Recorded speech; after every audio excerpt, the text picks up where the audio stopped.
Debate വിത്ത് സ്മൃതി പരുത്തിക്കാട്. സംസ്ഥാനത്തെ കോൺഗ്രസ് നേതാക്കൾ ഒന്നടങ്കം എതിർത്തിട്ടും ശശി തരൂരിന് നിലപാടിൽ മാറ്റമില്ല. ഏറ്റവും ഒടുവിൽ പെരിയ രക്തസാക്ഷിത്വ ദിനത്തിന്റെ ഫേസ്ബുക്ക് പോസ്റ്റിലും തന്റേതായ വഴിയിൽ തന്നെയാണ് തരൂർ. CPIM എന്ന വാക്കില്ലാതെയുള്ള KPCCയുടെ നരഭോജി പ്രയോഗമില്ലാത്ത പോസ്റ്റിന് താഴെ കാണാം കോൺഗ്രസ് പ്രവർത്തകരുടെ വികാര പ്രകടനങ്ങൾ. സർക്കാർ ചെയ്യുന്ന എന്തിനേയും വിമർശിക്കുന്നത് തന്റെ ശീലമല്ലെന്ന് പറയുന്ന തരൂരിന് പാർട്ടി നേതൃത്വത്തിന്റെ വാക്കുകൾ ഒരു ശാസനയോ മുന്നറിയിപ്പോ അല്ല. ഗാന്ധി കുടുംബത്തിന്റെ സ്ഥാനാർത്ഥിക്കെതിരെ പാർട്ടി അധ്യക്ഷ തെരഞ്ഞെടുപ്പിൽ മത്സരിക്കാൻ സന്നദ്ധനായ തരൂരിന് വികസന വിഷയങ്ങളിൽ പാർട്ടി പറയുന്നതല്ല നിലപാട്. ചോദ്യമിതാണ്, തരൂർ എങ്ങോട്ട്? ചർച്ചയിൽ കോൺഗ്രസ് സഹയാത്രികൻ N. ശ്രീകുമാർ, റിജി ലൂക്കോസ് ഇടത് നിരീക്ഷകൻ, ജോർജ് പുടിപ്പാറ രാഷ്ട്രീയ നിരീക്ഷകൻ, ഡോക്ടർ മോഹൻ വർഗീസ് രാഷ്ട്രീയ നിരീക്ഷകൻ എന്നിവരാണ്. ആദ്യം ശ്രീ മോഹൻ വർഗീസ്, ഇന്നിപ്പോൾ 2 ഫേസ്ബുക്ക് പോസ്റ്റുകൾ മാറി മാറി ഇടുന്ന തരൂരിനെയാണ് കണ്ടത്. ആദ്യം KPCC പുറത്തിറക്കിയ ഫേസ്ബുക്ക് പോസ്റ്റ് ഷെയർ ചെയ്യുന്നു, പിന്നീട് അതിൽ നരഭോജി പ്രയോഗമുണ്ട്, പിന്നീട് തന്റേതായൊരു പോസ്റ്റ് മാറ്റിയിടുന്നു. എന്താണ് മനസ്സിലാക്കേണ്ടത്? സ്മൃതി, ഇതിൽ നിന്ന് മനസ്സിലാകുന്നത് തരൂർ എന്ന ഒരു തന്ത്രജ്ഞൻ നയതന്ത്ര ചാരുതയോടുകൂടി തന്നെ ഒരു ഗ്രേറ്റ് ബാലൻസിങ് ആക്ട് നടത്തിയിരിക്കുന്നു. ഇവിടെ ഒരു വശം സ്ട്രോങ് ആകുന്നു എന്ന് കണ്ടപ്പോൾ ആ ഒരു വശം ഒന്ന് ബാലൻസ് ചെയ്യത്തക്ക രീതിയിൽ ശരത് ലാലിൻ്റെയും കൃപേഷിൻ്റെയും വധം അതിൻ്റെ 5ാം വാർഷികമാണ് ഫെബ്രുവരി മാസം 17-ാം തീയതി. അതുകൊണ്ട് KPCCയുടെ വെബ്സൈറ്റിൽ നിന്നും ഒരു പോസ്റ്റ് എടുത്ത് അത് അതുപോലെ ഷെയർ ചെയ്യുകയാണ്. അത് കഴിഞ്ഞപ്പോഴാണ് അതിലെ ഒരു ചെറിയ അപകടം അദ്ദേഹം മണത്തത്. അതുകൊണ്ട് അതിനെ ഒന്ന് മയപ്പെടുത്തി അത് പിൻവലിച്ചതിന് ശേഷം കുറച്ചുകൂടെ മയമായ രീതിയിൽ അത് ഇടുകയാണ്. ഇതെല്ലാം തരൂർ മാജിക് എന്ന് വേണമെങ്കിൽ പറയാം. പാർട്ടിയേക്കാൾ ഉയരത്തിൽ വളരുന്ന തരൂർ എന്ന ഇമേജ് പൊതുസമൂഹത്തിന് മുന്നിൽ പ്രസൻറ്റ് ചെയ്യുക എന്നൊരു അജണ്ട ഉണ്ടാകാം. തരൂർ എന്ത് കൽപ്പിച്ചാണ് ഇതൊക്കെ ചെയ്യുന്നത്? കഴിഞ്ഞ 4 ദിവസമായി തരൂരിന് നേരെയാണ് എല്ലാ ക്യാമറ കണ്ണുകളും. കേരളത്തിൻ്റെ മുഴുവൻ ശ്രദ്ധ തരൂരിൻ്റെ നേരെയാണ്. അത് ഒന്ന്, ഈ ബാലൻസിങ് ആക്ടിൻ്റെ ഭാഗമായി ആദ്യം വിദേശ നയം, ഇന്ത്യയുടെ വിദേശ നയം, അത് ഭരണപക്ഷത്തിൻ്റേതല്ല, പ്രതിപക്ഷത്തിൻ്റേതല്ല, ഇന്ത്യയുടേതാണ്. അതുകൊണ്ട് ഇന്ത്യ അമേരിക്ക ബന്ധങ്ങളിൽ വരാൻ സാധ്യതയുള്ള മെച്ചപ്പെട്ട ഒരു ട്രാക്ക്, ഇതിനെക്കുറിച്ച് വളരെ പോസിറ്റീവായി തരൂർ പറയുന്നു. തൊട്ടടുത്ത ദിവസം 24 മണിക്കൂറിനുള്ളിൽ ദ ന്യൂ ഇന്ത്യൻ എക്സ്പ്രസ് ആർട്ടിക്കിളിലൂടെ വ്യക്തമായി ഇക്കോണമിയുടെ ഒരു ഭാഗം, ട്രേഡിൻ്റെ ഒരു ഭാഗം, അതായത് പുതിയ സ്റ്റാർട്ടപ്പുകൾ, ആ സ്റ്റാർട്ടപ്പുകൾ സംസ്കാരം കേരളത്തിൽ പച്ച പിടിച്ചു വരുന്നു. അതിന് ഇടതുപക്ഷം കൈത്താങ്ങ് നൽകുന്നു. സ്ഥിതിവിവര കണക്കുകൾ കാണിക്കുന്നത് അതാണ്. ഗ്ലോബൽ സ്റ്റാർട്ടപ്പ് ഇക്കോസിസ്റ്റം റിപ്പോർട്ട് അനുസരിച്ച് ഇന്ന കാര്യങ്ങളാണ് എന്ന് ഒറ്റ കാര്യം മാത്രം, ഇതൊരു ഫീലറാണ്, ഒരു കാര്യം മാത്രം ഇക്കോണമിയെക്കുറിച്ച് മൊത്തത്തിൽ തരൂർ പറയുന്നില്ല. ഇൻഡസ്ട്രി സെക്ടറിനെ കുറിച്ച് മൊത്തത്തിലല്ല പറയുന്നത്, ധനകാര്യസ്ഥിതിയെക്കുറിച്ചല്ല പറയുന്നത്, ഫിസ്ക്കൽ മാനേജ്മെന്റിനെ കുറിച്ചല്ല പറയുന്നത്, മറിച്ച് ഒരു നിക്ഷേപ അനുകൂല അന്തരീക്ഷം ഉണ്ടാകുന്നു. അത് ഇടതുപക്ഷം ഭരിക്കുമ്പോൾ ഉണ്ടാകുന്നു, ഇടതുപക്ഷം പ്രതിപക്ഷത്തിരിക്കുമ്പോൾ അതുണ്ടാകുന്നില്ല എന്ന രീതിയിൽ ഒരു നല്ല നയതന്ത്ര ചാരുതയോടുകൂടി പറഞ്ഞു വെക്കുകയാണ്. ഇപ്പോഴിതാ അത് പുലിവാലാകുന്നു എന്ന് കണ്ടപ്പോൾ കോൺഗ്രസ് പാർട്ടിയുടെ ഒരൊറ്റ നേതാവ് പോലും കേരളത്തിൽ അതിനെ എൻഡോഴ്സ് ചെയ്ത് കണ്ടില്ല. ദേശീയ നേതൃത്വം ഇത് അവഗണിക്കുന്ന ഒരു മട്ടാണ്, അല്ലെങ്കിൽ ഇതിൽ കയറി പിടിക്കേണ്ട തരൂറിന്റെ പാട് പോകട്ടെ എന്ന നിലപാടാണ്. പക്ഷെ അങ്ങനെയെങ്കിൽ ഒരിക്കൽ കൂടി ശ്രദ്ധാകേന്ദ്രമാകാൻ വേണ്ടി, ബാലൻസിങ്ങിന് വേണ്ടി, പക്ഷേ ഈ ബാലൻസിംഗ് ആക്ട് കൊണ്ട് എന്ത് രാഷ്ട്രീയ നേട്ടമാണ് ശശി തരൂരിന് ഉണ്ടാവുക, അല്ലെങ്കിൽ എന്ത് രാഷ്ട്രീയ മാറ്റമാണ് അദ്ദേഹം ഉദ്ദേശിക്കുന്നത് എന്ന ചോദ്യമില്ലേ? താങ്കൾ നേരത്തെ പറഞ്ഞതുപോലെ ആദ്യം ഉണ്ടാക്കിയ വിവാദം വികസനവുമായി ബന്ധപ്പെട്ട അദ്ദേഹത്തിന്റെ സങ്കല്പങ്ങളുമായി ചേർന്ന് പോകുന്നതാണ് എന്ന് വേണമെങ്കിൽ പറയാം. പക്ഷേ ഇന്നത്തെ വിഷയം അങ്ങനെയല്ല. സംസ്ഥാനത്തെ കോൺഗ്രസ് പ്രവർത്തകരുടെ, കോൺഗ്രസ് നേതാക്കളുടെയൊക്കെ ഏറ്റവും വൈകാരികമായ വിഷയമാണ്. ഇതിൽ ശരത്തിൻ്റെയും കൃപേഷ് ലാലിൻ്റെയും ഒക്കെ മരണത്തിൽ അതുമായി ബന്ധപ്പെട്ട് പിടികൂടപ്പെട്ട പ്രതികൾക്ക് അതിൽ ചിലർക്ക് പരോൾ പെട്ടെന്ന് 1.5 മാസത്തിനുള്ളിൽ പരോൾ അനുവദിക്കാൻ പോകുന്നു എന്ന വാർത്ത ഇന്ന് രാവിലെ വന്നതാണ്. അപ്പോൾ അതിനുള്ള ശ്രമങ്ങൾ ഒരു വശത്ത് രാഷ്ട്രീയമായി നടക്കുന്നു.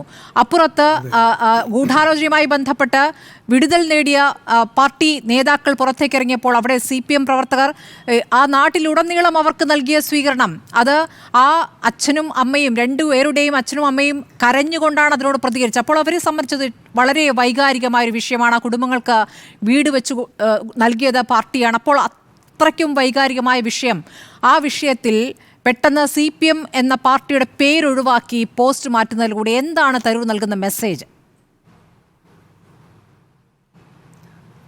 സ്മൃതി, Tharoor is playing to the galleries, not just the Congress galleries, but the entire Malayali galleries എന്ന് പറഞ്ഞാൽ കോൺഗ്രസ് പാർട്ടിയുടെ പ്രവർത്തകരുടെ ഇഷ്ടാനിഷ്ടമനുസരിച്ച് സുഖിപ്പിക്കുന്ന രീതിയിലോ അല്ല, മറിച്ച് താൻ ഇടം കേരള സമൂഹത്തിലുണ്ട്. കേവലം ഒരു പാർട്ടിയുടെ വിപ്പ് അനുസരിച്ച് പ്രവർത്തിക്കേണ്ട ഒരു യന്ത്രമല്ല താൻ ഒരുപക്ഷെ മുന്നണി സംവിധാനത്തിൽ പാർട്ടി ഉദ്ദേശിക്കുന്ന ലെവലിനേക്കാൾ കൂടുതൽ വളർന്നിരിക്കുന്നു എന്ന ഓർമ്മപ്പെടുത്തലാണ്. പ്രത്യേകിച്ചും ഹൈക്കമാൻഡ് വലിയ പരിഗണനയൊന്നും തരൂരിന് കൊടുത്തു കാണുന്നില്ല. തരൂരിനോട് കൂടി ആലോചിച്ചല്ല കോൺഗ്രസിന്റെ പല കാര്യങ്ങളും അവിടെ നടക്കുന്നത്. അദ്ദേഹം വർക്കിംഗ് കമ്മിറ്റി മെമ്പറാണ് എന്നത് വിസ്മരിക്കുന്നില്ല. കേരളത്തിലാണെങ്കിൽ ഒരു രീതിയിലും തരൂരിനെ ഏഴയലത്തടുപ്പിക്കുന്നില്ല കോൺഗ്രസിന്റെ പ്രാദേശിക നേതാക്കൾ. അങ്ങനെയെങ്കിൽ തനിക്ക് തൻ്റെതായ ഒരു ഇടം പ്രതിപക്ഷ രാഷ്ട്രീയത്തിൽ, തൻ്റെതായ ഒരു ഇടം, വ്യത്യസ്തതയുള്ള ഒരു ഇടം അടയാളപ്പെടുത്തുന്നതിന് വേണ്ടി തരൂരിൻ്റെ ഭാഗത്തു നിന്ന് വന്ന ഒരു ഫീലറാണ്. അദ്ദേഹത്തെ നയതന്ത്രമൊന്നും ആരും പഠിപ്പിക്കേണ്ടതില്ല. ഐക്യരാഷ്ട്ര സംഘടനയുടെ സെക്രട്ടറി ജനറൽ പദം കപ്പിനും ചുണ്ടിനും ഇടയ്ക്ക് നഷ്ടപ്പെട്ട ഗ്ലോബൽ രാഷ്ട്രീയത്തെ ഉൾപ്പെടെ അടുത്തു നിന്ന് കാണുന്ന തരൂരിനെ സംബന്ധിച്ചിടത്തോളം കേരള രാഷ്ട്രീയത്തിൽ നിന്നുകൊണ്ട് ആ തഴമ്പ് പറഞ്ഞ് നിൽക്കാൻ പറ്റുമോ ഡോക്ടർ മോഹൻ വർഗീസ്? ഇവിടെ ജനങ്ങളുമായി ബന്ധപ്പെട്ട അല്ലെങ്കിൽ പാർട്ടി പ്രവർത്തകരുമായി ബന്ധപ്പെട്ട വിഷയങ്ങൾ ഏറ്റെടുക്കേണ്ടതുണ്ട്, അതിന്മേൽ കൃത്യമായി പ്രതികരിക്കേണ്ടതുണ്ട്. കേരളത്തിലെ പാർട്ടിയുമായി ബന്ധപ്പെട്ട വിഷയം അല്ലെങ്കിൽ പാർട്ടി പ്രവർത്തകരുമായി ബന്ധപ്പെട്ട വിഷയങ്ങൾ ഏതൊക്കെ കാര്യങ്ങളിൽ തരൂർ പ്രതികരിച്ചിട്ടുണ്ട് എന്നൊരു ചോദ്യമുണ്ട്. ഒരു പ്രതിപക്ഷ സ്വരമായി ഏതൊക്കെ ഘട്ടങ്ങളിൽ തരൂരിന്റെ ശബ്ദം ഉയർന്നിട്ടുണ്ട് എന്നൊരു ചോദ്യമുണ്ട്. അങ്ങനെയുള്ള ചോദ്യങ്ങൾക്കൊന്നും മറുപടി ഇല്ലാതിരിക്കുമ്പോൾ ഇവിടെ പെട്ടെന്ന് അദ്ദേഹം ഒരു പ്രതികരണവുമായി വരുന്നത് CPM-ന് പിന്തുണ നൽകിക്കൊണ്ടാണ്. ഇന്നിപ്പോൾ ആ പോസ്റ്റ് ഇടുമ്പോൾ CPM എന്ന പാർട്ടിയുടെ പേര് ഒഴിവാക്കിക്കൊണ്ട് ആ പോസ്റ്റ് മാറ്റാൻ അദ്ദേഹത്തെ പ്രേരിപ്പിച്ചത് എന്തായിരിക്കാം? ഇപ്പോൾ തുടർച്ചയായി CPM-ന്റെ അഭിനന്ദനങ്ങൾ ഏറ്റുവാങ്ങിക്കൊണ്ട് തരൂർ എങ്ങോട്ടാണ് പോകുന്നത്? തൻ്റെ സ്വരം സ്മൃതി പ്രതിപക്ഷ സ്വരമല്ല, ഭരണപക്ഷ സ്വരമല്ല, ഇന്ത്യയുടെ സ്വരമാണ് എന്ന് ആദ്യ പ്രസ്താവനയിലൂടെയും കേരളത്തിൻ്റെ സ്വരമാണെന്ന് രണ്ടാമത്തെ ഈ പറയുന്ന ഇന്ത്യൻ എക്സ്പ്രസ് റിപ്പോർട്ടിലൂടെയും തെളിയിക്കാൻ തരൂർ ശ്രമിക്കുകയാണ്. അത് തെളിയാൻ സാധിക്കുന്ന ഒരു രാഷ്ട്രീയ അന്തരീക്ഷമാണോ മാനസിക അവസ്ഥയാണോ കേരളത്തിലുള്ളത് എന്നത് രണ്ടാമത്തെ കാര്യം. ഒന്നുകിൽ തരൂർ കേരളത്തിൻ്റെ രാഷ്ട്രീയ ഒരു നഭോമണ്ഡലത്തെ വേണ്ട രീതിയിൽ അപഗ്രഥിക്കാൻ ഇപ്പോഴും കഴിയുന്നില്ല എന്നതാണ്. എനിക്ക് തോന്നുന്നത് മറിച്ചാണ്. എനിക്ക് തോന്നുന്നത് ഒരു ഫീലർ എന്ന നിലയിലാണ്. Blow it hot and blow it cold എന്ന ഒരുതരം നയതന്ത്രമുണ്ട്.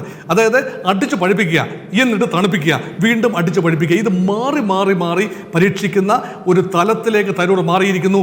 ഒരുപക്ഷെ ഇനിയൊരു രാഷ്ട്രീയ അംഗം തരൂറിൻ്റെ നിഘണ്ടുവിലില്ല. അതുകൊണ്ട് ഈ ഒരവസരം തൻ്റെ പാർലമെന്റിലെ 4ാം ഊഴം 16 വർഷമായിട്ട് താൻ രാഷ്ട്രീയത്തിലാണ്. അപ്പോൾ ആ 16ാമത്തെ വർഷം അദ്ദേഹം ആഘോഷമാക്കുന്ന ഒരു തുടക്കമാണ്. ഇതിനിടയിൽ നിന്നും അനന്തമായ സാധ്യതകൾ ഉരുത്തിരിഞ്ഞു വരും. വിവിധ കക്ഷികൾക്ക് സ്വീകാര്യനായി വരും.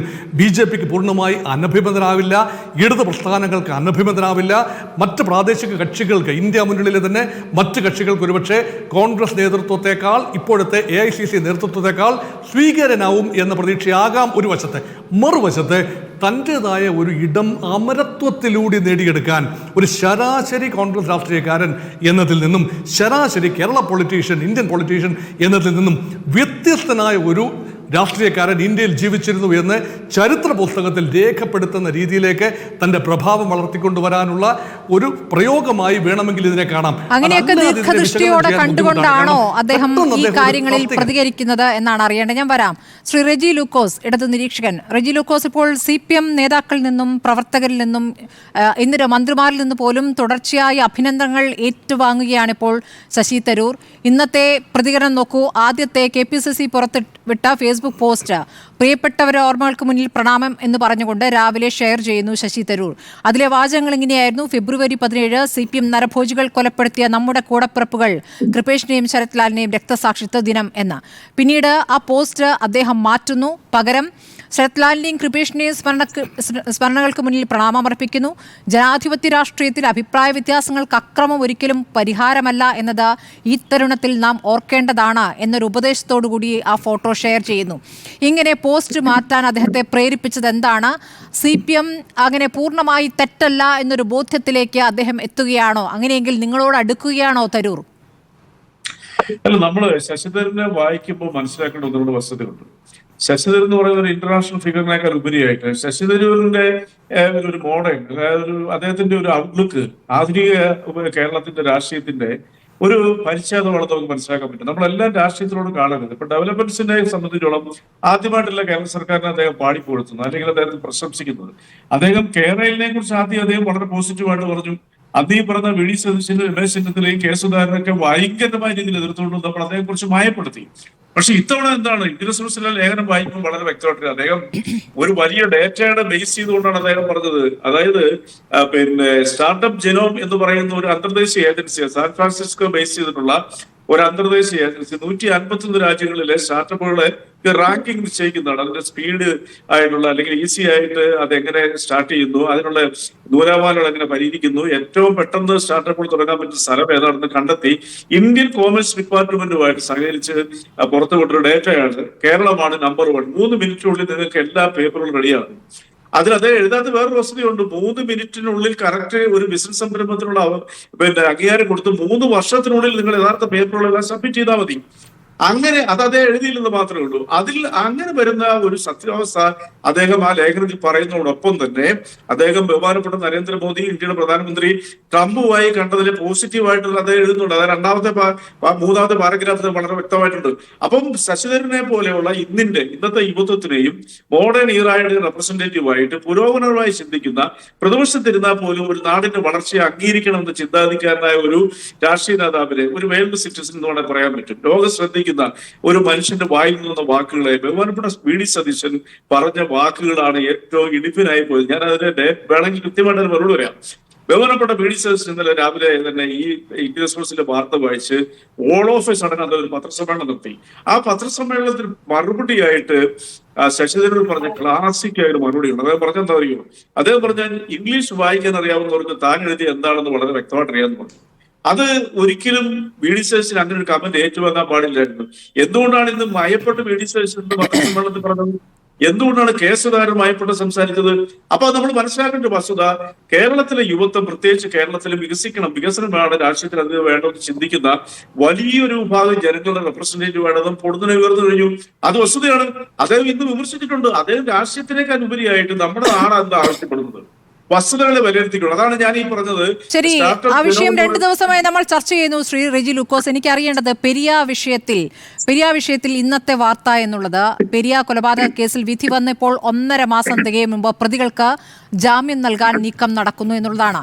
അതിനെതിരെ ഇന്ന് രാവിലെ തന്നെ കോൺഗ്രസിലെ നേതാക്കൾ ശക്തമായി പ്രതികരിക്കുന്ന ദിവസമാണ്.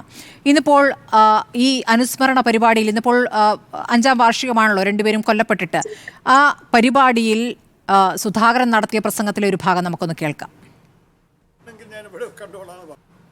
എന്ത് കിട്ടി CPM-ന്? 2 ചെറുപ്പക്കാരെ, 2 കുടുംബത്തെ തെരുവാധാരമാക്കിയ ഈ നാണം കെട്ട ചെറ്റകൾക്ക് എന്ത് കിട്ടി എന്ന് എന്റെ പ്രിയപ്പെട്ടവർ ആലോചിക്കണം.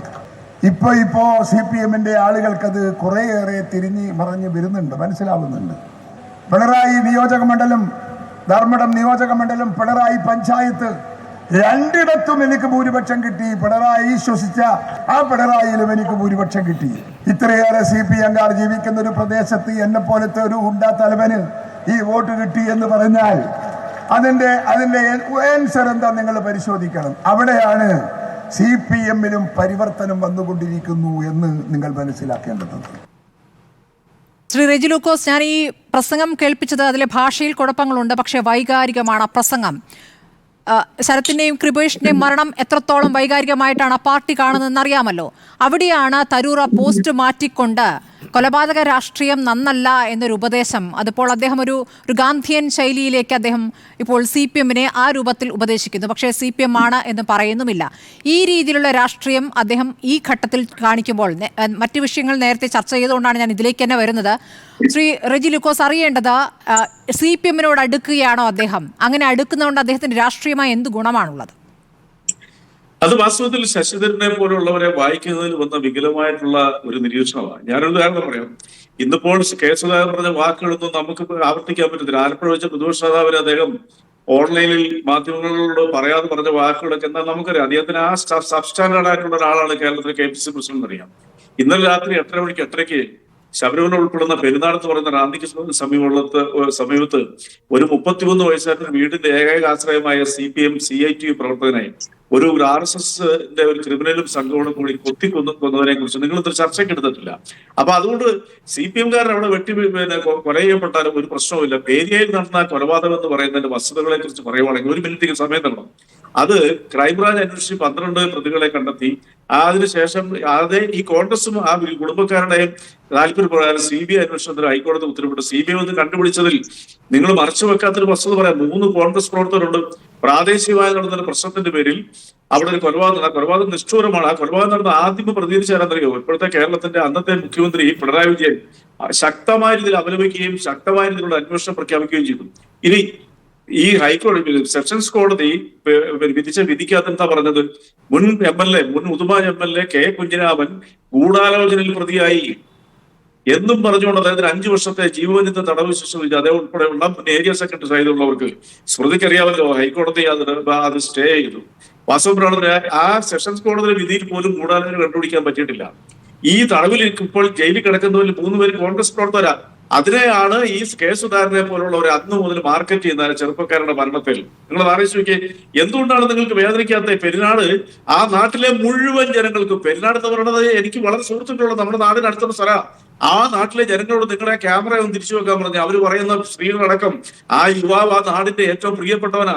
അയാളെ നിഷ്ഠൂരമായി പരസ്പരം ആര് കൊല്ലപ്പെട്ടാലും അത് മോശം തന്നെയാണ്. ആ കൊല്ലപ്പെടൽ നടക്കുന്നത് ഇപ്പോൾ ആര് ഭരിക്കുമ്പോഴാണ്. അപ്പോൾ അത് ആ സർക്കാരിനെ സംബന്ധിച്ച് പോലീസിനെ സംബന്ധിച്ച് നോക്കേണ്ട ഒരു കാര്യം അല്ലേ? അങ്ങനെ ഒരു വാദം കൂടി അതിൽ ഉയർന്നു വരാം. ഇപ്പോൾ നമ്മൾ ഈ വിഷയം ചർച്ച ചെയ്യുമ്പോൾ, നമ്മളിപ്പോൾ തരൂരിന്റെ വിഷയം ചർച്ച ചെയ്യുമ്പോൾ നമുക്ക് അതിലേക്ക് പോകാൻ ഇപ്പോൾ തൽക്കാലം പറ്റില്ല. ശ്രീ ജോർജ് പൊടിപാറ, തരൂർ എന്താണ് മുന്നിൽ കാണുന്നത്? തരൂരിനെ സംബന്ധിച്ച് ഇന്നലെ വരെയുള്ള വിഷയങ്ങൾ വികസനവുമായി ബന്ധപ്പെട്ട അദ്ദേഹത്തിന്റെ നിലപാടാണ്, സമീപനമാണ് എന്ന് വേണമെങ്കിൽ പറയാം. ഇന്നിപ്പോൾ സംസ്ഥാന രാഷ്ട്രീയത്തെ പിടിച്ചുലച്ച ഒരു കൊലപാതക സംഭവത്തിൽ, അത് കോൺഗ്രസ് ഏറ്റവും വൈകാരികമായി കാണുന്ന വിഷയത്തിൽ പോസ്റ്റ് മാറ്റിക്കൊണ്ട് എന്ത് സന്ദേശമാണ് കേരളത്തിലെ കോൺഗ്രസ് നേതാക്കൾക്ക് തരൂർ നൽകുന്നത്? ശ്രീ ജോർജ് പൊടിപാറ. ശരിക്കും തരൂരിന്റെ ഉദ്ദേശത്തെക്കുറിച്ച് നമുക്ക് കൂടുതൽ സംശയം തോന്നുകയാണ്. അതായത് ഇതുപോലൊരു തെരഞ്ഞെടുപ്പ് ഘട്ടത്തില് കേരളം അല്ലെങ്കിൽ കേരളത്തിലെ UDF പല്ലും നഖവും ഉപയോഗിച്ച് LDF-നെ പ്രതിരോധിക്കാൻ ശ്രമിക്കുമ്പോൾ, അല്ലെങ്കിൽ ആധിപത്യം ഉറപ്പിക്കാനുള്ള പരിശ്രമം നടത്തുന്നതിനിടയിൽ ആ മുന്നേറ്റത്തെ എല്ലാം പിന്നോട്ടടിക്കുന്ന രീതിയിൽ, ഒരു വലിയ തിരിച്ചടി നൽകുന്ന രീതിയിൽ കോൺഗ്രസിന്റെ വർക്കിംഗ് കമ്മിറ്റി അംഗമായ ശശി തരൂര് കേരള ഗവൺമെന്റിന് ക്ലീൻ ചിറ്റ് കൊടുക്കുന്ന, അതായത് വ്യവസായ സംരംഭകത്വത്തിൽ ഈസ് ഓഫ് ഡൂയിങ് ബിസിനസ്സിലെല്ലാം കേരളം 1ാം സ്ഥാനത്ത് ആണെന്നുള്ള ആ പറഞ്ഞ വ്യവസായ മന്ത്രി P. രാജീവിന്റെ അതേ അവകാശവാദത്തെ 100% അല്ലെങ്കിൽ 101% എൻഡോഴ്സ് ചെയ്യുന്ന രീതിയിൽ അദ്ദേഹം ഇന്ത്യൻ എക്സ്പ്രസിൽ ലേഖനം എഴുതി. ഒരു പരിധിവരെ ശശി തരൂർ ഇത്തരത്തിലുള്ള ചില കാര്യങ്ങളൊക്കെ മുമ്പും ചെയ്തിട്ടുള്ളതുകൊണ്ട് വികസനത്തിന്റെ കാര്യത്തിൽ എനിക്ക് രാഷ്ട്രീയമില്ല, വസ്തുനിഷ്ഠമായിട്ടുള്ള കാര്യങ്ങളെ ഞാൻ വസ്തുനിഷ്ഠമായി തന്നെ കാണും, രാഷ്ട്രീയത്തിന് അപ്പുറത്ത് എന്നുള്ള വാദത്തെ ഒരു പരിധിവരെ അംഗീകരിച്ച് കൊടുക്കാമെങ്കിൽ പോലും ഇന്നത്തെ അദ്ദേഹത്തിന്റെ നടപടിയോടുകൂടി അദ്ദേഹത്തിന്റെ ഈ ഉദ്ദേശശുദ്ധി വല്ലാതെ ചോദ്യം ചെയ്യപ്പെടുകയാണ്. യഥാർത്ഥത്തിൽ അദ്ദേഹം കോൺഗ്രസിനെ ആണോ നന്നാക്കാൻ ശ്രമിക്കുന്നത്, അതോ കോൺഗ്രസിനെ വല്ലാതെ പ്രതിരോധത്തിൽ ആഴ്ത്തിക്കൊണ്ട് കോൺഗ്രസിന്റെ സാധ്യതകൾ അടയ്ക്കുന്ന രീതിയിൽ അദ്ദേഹം മുന്നോട്ട് പോകണം? ഒരു വർക്കിംഗ് കമ്മിറ്റി അംഗമാണോ, കേവലം ഒരു MP അല്ല ശശി തരൂർ എന്ന് നമ്മൾ ആലോചിക്കണം. ഏറ്റവും ഉത്തരവാദപ്പെട്ട പരമോന്നത സമിതിയായ വർക്കിംഗ് കമ്മിറ്റി അംഗമായിട്ടുള്ള ശശി തരൂര് കോൺഗ്രസ് വലിയ തെരഞ്ഞെടുപ്പുകളെ നേരിടാൻ പോകുന്ന ഒരു ഘട്ടത്തിൽ എന്തൊക്കെയാണോ കോൺഗ്രസ് ഈ സർക്കാരിനെതിരെ ഏറ്റവും വലിയ ആരോപണങ്ങളായി മുന്നോട്ട് വെക്കുന്നത്, ഈ കേരളത്തെ പിന്നോട്ടടിക്കുന്നു, വ്യവസായ വികസനത്തിൽ പിന്നോട്ട് പോകുന്നു, കാർഷിക വികസനത്തിൽ പിന്നോട്ട് പോകുന്നു, ഗുരുതരമായ സാമ്പത്തിക പ്രതിസന്ധി, ഇങ്ങനെ ഒരുപാട് കാര്യങ്ങൾ, അതുപോലെ തന്നെ വനം വന്യജീവി സംഘർഷം, ഈ മേഖലയിലെല്ലാം സർക്കാർ തികഞ്ഞ പരാജയമാണെന്ന് സ്ഥാപിച്ചുകൊണ്ട് ഇലക്ഷനെ നേരിടാൻ കോൺഗ്രസ് ഒരുങ്ങുമ്പോൾ അതിനെ എല്ലാം തകർക്കുന്ന രീതിയിൽ, സത്യം പറഞ്ഞാൽ ഒരു കോൺഗ്രസ്സുകാരനിൽ നിന്ന് ഈ ഘട്ടത്തിൽ കോൺഗ്രസ്സുകാർക്ക് പ്രതീക്ഷിക്കാൻ കഴിയാത്ത ഒരു ഒരു ഒരു ഒരു ആക്രമണമാണ്, അല്ലെങ്കിൽ ഒരു നടപടിയാണ് ശശി തരൂരിൽ നിന്നുണ്ടായത്. ഞാൻ അദ്ദേഹത്തിന്റെ ആ ഒരു എന്താ പറയുക, അദ്ദേഹത്തിന്റെ ഔന്നത്യത്തെയോ അദ്ദേഹത്തിന്റെ ആ ഒരു പൗരൻ എന്നുള്ള നിലയ്ക്കുള്ള വിശാലമായ കാഴ്ചപ്പാടിനെയോ ഒന്നും ഞാൻ ചോദ്യം ചെയ്യുന്നില്ല. അദ്ദേഹത്തിൻ്റെതായ പെക്യൂലിയാരിറ്റീസ് ഉണ്ട്, അദ്ദേഹത്തിന്റെ ഡിഗ്നിറ്റി ഉണ്ട്, അദ്ദേഹത്തിന്റെ മാത്രമായിട്ടുള്ള ആ ഒരു വ്യതിരിക്ത രാഷ്ട്രീയമൊക്കെ ഉണ്ട്. പക്ഷെ എങ്കിലും ഒരു പ്രസ്ഥാനത്തിൽ നിൽക്കുമ്പോൾ, ഒരു രാഷ്ട്രീയ പാർട്ടിയിൽ നിൽക്കുമ്പോൾ, ആ രാഷ്ട്രീയ പാർട്ടിയുടെ നിലനിൽപ്പിനെ ചോദ്യം ചെയ്യുന്ന രീതിയിൽ അതിന്റെ ഒരു പ്രധാനപ്പെട്ട കീ പോസ്റ്റ് വഹിക്കുന്ന ഒരാൾ സ്വാഭാവികമായിട്ടും അതിന്റെ ചട്ടക്കൂടിൽ നിൽക്കാൻ ബാധ്യസ്ഥനാണ്. വളയമില്ലാതെ ചാടാൻ പാടുള്ളൂ. ശ്രീ ജോർജ് മുടിവാറ, കഴിഞ്ഞ തെരഞ്ഞെടുപ്പിൽ ശശി തരൂർ നന്നായി വിയർത്തിട്ടാണ് വിജയിച്ചത് എന്നുള്ള കാര്യം അറിയാമല്ലോ. ഈ പറയുന്നത് പോലെ വ്യത്യസ്ത നിലപാടുകൾ അദ്ദേഹം എടുത്തത് തന്നെയാണ് അദ്ദേഹത്തിന് പിന്നീട് ബുദ്ധിമുട്ടുണ്ടാക്കിയത്, തെരഞ്ഞെടുപ്പിലും ബുദ്ധിമുട്ടുണ്ടാക്കിയത്. ആ വ്യത്യസ്ത നിലപാടുകൾ തന്നെയാണ്. പാർട്ടിയുടെ നിലപാടിൽ നിന്ന് വ്യത്യസ്തമായ നിലപാടാണ് അദ്ദേഹം എടുത്തിട്ടുള്ളത് വിഴിഞ്ഞമടക്കമുള്ള വിഷയങ്ങളിൽ. ഇപ്പോൾ ഈ നിലപാട് ഇനി തുടരുന്നു. ഇപ്പോൾ സംസ്ഥാന രാഷ്ട്രീയത്തിലെ ഏറ്റവും പ്രധാനപ്പെട്ട വിഷയങ്ങളിൽ പോലും ഈ നിലപാട് തുടരുകയാണെങ്കിൽ ഇനി തെരഞ്ഞെടുപ്പ് രാഷ്ട്രീയത്തിനില്ല എന്ന സന്ദേശം കൂടിയാണോ? വേണമെങ്കിൽ കഴിഞ്ഞ തെരഞ്ഞെടുപ്പിൽ അദ്ദേഹം പറഞ്ഞു, ഞാൻ ഇനി ഒരു മത്സരത്തിന് തിരുവനന്തപുരത്ത് ഉണ്ടാകില്ല എന്ന സൂചനകളൊക്കെ അദ്ദേഹം കൊടുത്തിരുന്നു. ഒരു ഘട്ടത്തിൽ ഞാൻ മനസ്സിലാക്കുന്നത് ശശി തരൂര് ഞാൻ തിരുവനന്തപുരത്ത് രക്ഷപ്പെടില്ല എന്ന് ഉത്തരവാദപ്പെട്ട ചിലരോട് ഏറ്റു പറഞ്ഞതായിട്ടാണ്. എന്നിട്ട് അങ്ങനെ പറ്റില്ല, ജയിച്ച് തീരൂ എന്നുള്ള നിലയ്ക്ക് ചില ഓപ്പറേഷൻസ് ഒക്കെ കൃത്യമായി നടത്തിയതിന്റെ ഫലമായിട്ടാണ് ശശി തരൂർ അവസാന നിമിഷം രക്ഷപ്പെട്ടു പോയതെന്നാണ് ഞാൻ മനസ്സിലാക്കുന്നത്. അദ്ദേഹത്തെ കുറിച്ച് വ്യക്തിപരമായ ഒരു ആക്ഷേപവും പറയുന്ന ആളല്ല. അദ്ദേഹം ഇവിടുത്തെ ഒരു കേവല രാഷ്ട്രീയക്കാരൻ എന്നതിനപ്പുറം അദ്ദേഹം ഒരു വിഷണറിയാണ്, എഴുത്തുകാരനാണ്, അതുപോലെ തന്നെ വലിയ കാഴ്ചപ്പാടുകളുള്ള മനുഷ്യനാണ്, ഔന്നത്യങ്ങളിൽ വിരാജിച്ചിട്ടുള്ള ആളാണ്. പക്ഷേ സാധാരണ രാഷ്ട്രീയത്തിലേക്ക് വരുമ്പോൾ ചില യാഥാർത്ഥ്യങ്ങളുണ്ട്. ആ യാഥാർത്ഥ്യം എന്ന് പറയുന്നത് അദ്ദേഹം ഈ പ്രവർത്തകരുടെ ഒരു വികാരം കൂടി കണക്കിലെടുക്കണ്ടേ. ഒരു പഞ്ചായത്ത് തെരഞ്ഞെടുപ്പിന്റെ പടിവാതിൽക്കൽ എത്തി നിൽക്കുമ്പോൾ ഏറ്റവും സാധാരണക്കാരായ പ്രവർത്തകർക്ക് അവരുടെ രാഷ്ട്രീയ ജീവിതത്തിൽ എന്തെങ്കിലും ഒരു അവസരം കിട്ടാനുള്ള ഒരു സാധ്യതയുള്ള സമയമാണ് ഈ പഞ്ചായത്ത് തെരഞ്ഞെടുപ്പ്. ആ തെരഞ്ഞെടുപ്പിന്റെ ഘട്ടത്തിൽ പാർട്ടിയെ വല്ലാതെ പ്രതിരോധത്തിലാക്കുകയും സാധ്യതകൾ ഇല്ലാതാക്കുകയും ചെയ്യുന്ന രീതിയിൽ അദ്ദേഹം പ്രവർത്തിക്കുക എന്ന് പറയുന്നത് എത്ര ഔന്നത്യത്തിൽ നിന്നാലും പ്രായോഗിക രാഷ്ട്രീയത്തിൽ അത് അംഗീകരിച്ചു കൊടുക്കാൻ ബുദ്ധിമുട്ടാണ്. ഞാൻ വേറൊരു ചോദ്യം ചോദിക്കട്ടെ സ്മൃതി. ഇപ്പോ ശശി തരൂർ കേരളം ഗംഭീരമാണ് എന്ന് പറഞ്ഞത് അതേ ഇതിൽ അതിന്റെ എന്താ പറയാ വലിയ ആഘോഷമായിട്ട് CPM-ഉം ഇടതുമുന്നണിയും കൊണ്ടാടുമ്പോൾ അതേ ശശി തരൂര് ഈ പറഞ്ഞ മോദി കുറിച്ച് പറഞ്ഞത് ഇടതുമുന്നണി അംഗീകരിക്കുക. അങ്ങനെയാണെങ്കിൽ അദ്ദേഹത്തിന്റെ എല്ലാ വാക്കുകളെയും ഡ്യൂ മെറിറ്റിൽ അങ്ങോട്ട് അദ്ദേഹം വേറൊരു വ്യത്യസ്തനായ രാഷ്ട്രീയക്കാരനാണ്. അതുകൊണ്ട് മോദിയെ കുറിച്ച് പറഞ്ഞതും ആ മുഖവിലേക്ക് തന്നെ എടുക്കണം എന്ന് ഇവിടുത്തെ CPM അദ്ദേഹം മോദിയെ കുറിച്ച് ഇതിനു മുമ്പ് പറഞ്ഞിട്ടുള്ള പ്രശംസാവചനങ്ങൾ ഏറ്റവും ഒടുവിൽ ഈ ബന്ദികളുടെ അല്ലെങ്കിൽ ഈ എന്താ പറയാ അനധികൃത കുടിയേറ്റക്കാരുടെ വിഷയം അടക്കമുള്ള കാര്യങ്ങളിൽ അദ്ദേഹം മോദിക്ക് കൊടുത്ത വലിയ പ്രശംസാവചനങ്ങൾ, അദ്ദേഹത്തിന് കൊടുത്ത വലിയ സ്തുതി ഗീതങ്ങൾ CPM അംഗീകരിക്കൂ. ഇതിനു മുമ്പ് മോദിക്ക് പലവട്ടം ശശി തരൂർ അദ്ദേഹത്തിനെ വാഴ്ത്തിയിട്ടുണ്ടല്ലോ. ആ ഘട്ടങ്ങളിലൊക്കെ വളരെ ശക്തമായിട്ട് CPM അദ്ദേഹത്തെ ആക്രമിച്ചിട്ടുണ്ടല്ലോ. അദ്ദേഹം ഏത് നിമിഷവും BJP-യിലേക്ക് പോകും എന്ന രീതിയിൽ അവർ ആക്രമിച്ചിട്ടുണ്ടല്ലോ. ആ ഘട്ടത്തിലൊന്നും ഇല്ലാത്തൊരു സ്വീകാര്യത ഇപ്പോ കേരളത്തിൽ ഈസ് ഓഫ് ഡൂയിങ് ബിസിനസ്സിൽ കുറച്ച് നല്ല സ്വാഭാവികമായിട്ടും നമുക്കത് ഒരു പരിധി വരെ കഴിഞ്ഞ കാലഘട്ടത്തിലെ നിലപാടുകൾ മാറ്റി വെട്ടുനിരത്തൽ സമരം പോലെയുള്ള വരട്ടുവാദങ്ങളൊക്കെ മാറ്റിവെച്ച് കുറെ കൂടി പ്രായോഗികമായിട്ട് വികസനം എന്ന് പറയുന്നത് വരട്ടുവാദം കൊണ്ട് സാധിക്കില്ല. കുറെ കൂടി വിശാലമായ ഭൂമികയിൽ ലോകത്തിന്റെ ആ പ്രയാണം കണക്കിലെടുത്ത് ആ രീതിയിലേക്ക് കാര്യങ്ങൾ സംസ്ഥാനത്തും കൊണ്ടുപോകാതെ ഒരിഞ്ച് മുന്നോട്ട് പോകാൻ കഴിയില്ല എന്ന സത്യം CPM ഉൾക്കൊള്ളുന്നതിനെ നമുക്ക് അംഗീകരിക്കാം. പക്ഷെ ഈ പറഞ്ഞ രീതിയിൽ ലോകത്തിൽ 1-ാം നമ്പർ ആണെന്നൊക്കെ പറയുന്നത് ഏത് കണക്ക് വെച്ചിട്ടാണെന്ന് VD സതീശൻ ചോദിക്കുമ്പോൾ 3 ലക്ഷം സംരംഭങ്ങൾ തുടങ്ങി എന്ന് പറഞ്ഞാൽ പെട്ടിക്കടയും അതുപോലെ തന്നെ പേര് മാറ്റി ഉണ്ടാക്കുന്ന നിലവിലുള്ളൊരു സ്ഥാപനം വേറെ ഒരു പേര് മാറ്റിയാൽ അതും ഈ പട്ടികയിലേക്കൊക്കെ വരുന്നുണ്ടോ എന്നുള്ള കാര്യത്തിലൊക്കെ ഉത്തരം പറയേണ്ടതുണ്ട്. ശരി, ഇതിലേതായാലും ഈ ഈസ് ഓഫ് ഡൂയിങ് ബിസിനസ്സുമായി ബന്ധപ്പെട്ട് പ്രതിപക്ഷ നേതാവ് ഇന്ന് വാർത്താ സമ്മേളനത്തിൽ നടത്തി പറഞ്ഞ കാര്യങ്ങൾ കോവിഡ് കാലത്ത് കെട്ടിപ്പൊക്കിയ നുണയുടെ ചീട്ട് കൊട്ടാരത്തിന് സമാനമായിട്ടാണ് ഈ പുതിയ കണക്കുകളും എന്നാണ്. അതിൽ അദ്ദേഹം പറയുന്ന കാര്യം വ്യാപകമായ ക്രമക്കേടുകൾ കണ്ടെത്തിയതിനെ തുടർന്ന് അന്താരാഷ്ട്ര അടിസ്ഥാനത്തിൽ ഈസ് ഓഫ് ഡൂയിങ് ബിസിനസ് എന്ന സൂചിക ലോകബാങ്ക് 2021 തന്നെ നിർത്തലാക്കിയതാണ് എന്ന് നമ്മളിൽ എത്ര പേർക്ക് അറിയാമെന്നാണ് അദ്ദേഹം ഇന്ന് വാർത്താ സമ്മേളനത്തിൽ ചോദിച്ചത്. അങ്ങനെ ഒരുപാട് കണക്കുകളുമായിട്ടൊക്കെയാണ് ഇന്ന് വാർത്താ സമ്മേളനത്തിൽ അദ്ദേഹം വന്നിരിക്കുന്നത്. നമ്മുടെ കൂടെ ഇപ്പോൾ ഒരു കോൺഗ്രസ് പ്രതിനിധി ഇല്ലാത്തതുകൊണ്ട് ഞാൻ അതിലേക്ക് കൂടുതൽ കടക്കുന്നില്ല. ശ്രീകുമാർ, എന്താണ് തരൂരിൻ്റെ മുന്നിൽ? തരൂരിനെ സംബന്ധിച്ച് KPCC ആസ്ഥാനത്ത് ഒരു മുറി കിട്ടിയിട്ടില്ല.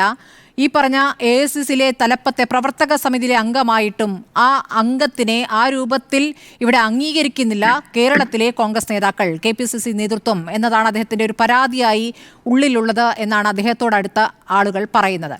പക്ഷേ ഇന്നലെ ഉണ്ടാക്കിയ വിവാദത്തിലടക്കം അദ്ദേഹത്തെ ഒന്ന് അതൃപ്തി അറിയിക്കും, ഇതായിരുന്നു കോൺഗ്രസിൽ നിന്ന് കിട്ടിയിരിക്കുന്ന വിവരം. അതൃപ്തി അറിയിക്കും, അതിലപ്പുറം നടപടികളിലേക്ക് കടക്കില്ല എന്ന്. പക്ഷേ ഇന്ന് അദ്ദേഹം ഒരു പടി കൂടി മുന്നോട്ട് കടന്നിരിക്കുകയാണ്.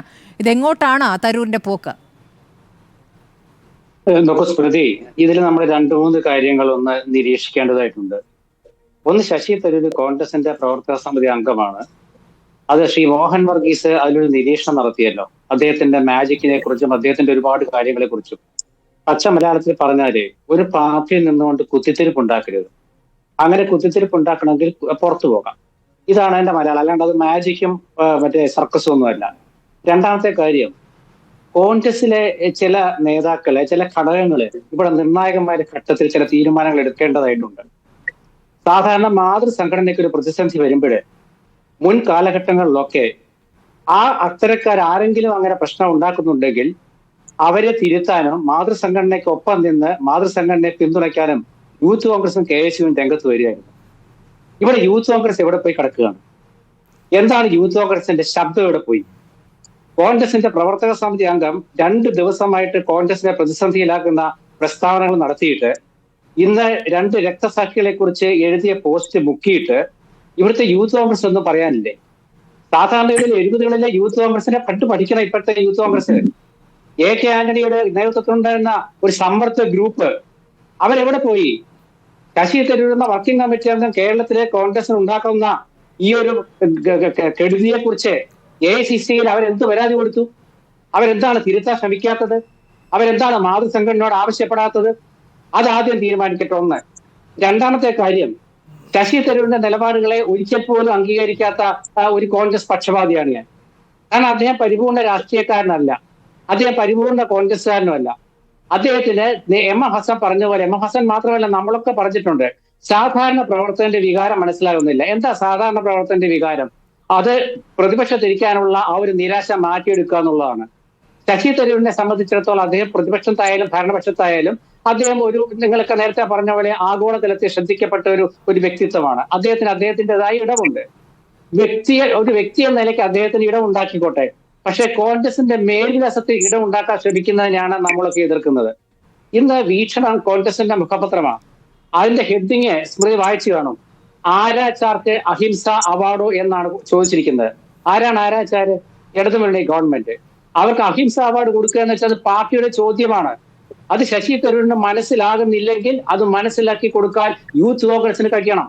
വീക്ഷണം ഒരു മലയാളം പത്രമാണല്ലോ. തരൂർ അത് വായിച്ചു കാണില്ല. ഇംഗ്ലീഷ് അറിയാത്തവരെയാണ് അദ്ദേഹം ഇന്നലെ പരിഹസിച്ചത്.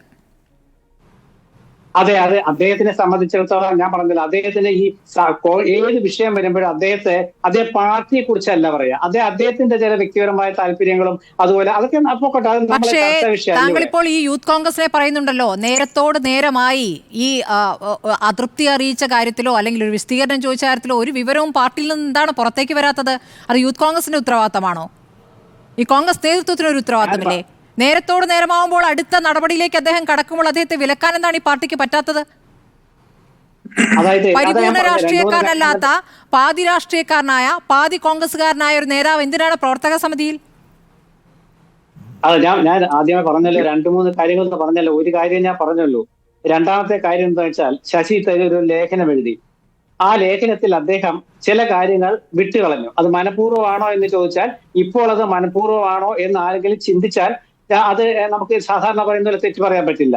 അതായത് AK ആന്റണിയുടെ കാലത്തും അതിനുശേഷമുള്ള CH ചിദംബരന്റെ കാലത്ത് മുതൽ അന്നത്തെ CPI കോൺഗ്രസ് ഭരണം മുതൽ ഇങ്ങോട്ടുള്ള മുഖ്യമന്ത്രിമാരുടെ കാലത്ത് ഉണ്ടായിട്ടുള്ള വികസനങ്ങൾ, IT രംഗത്തടക്കം, കിൽഫ്ര ആയാലും ഏത് കാര്യത്തിലായാലും ശരി, അങ്ങനെ ഒരുപാട് വിഷയങ്ങളുണ്ട്.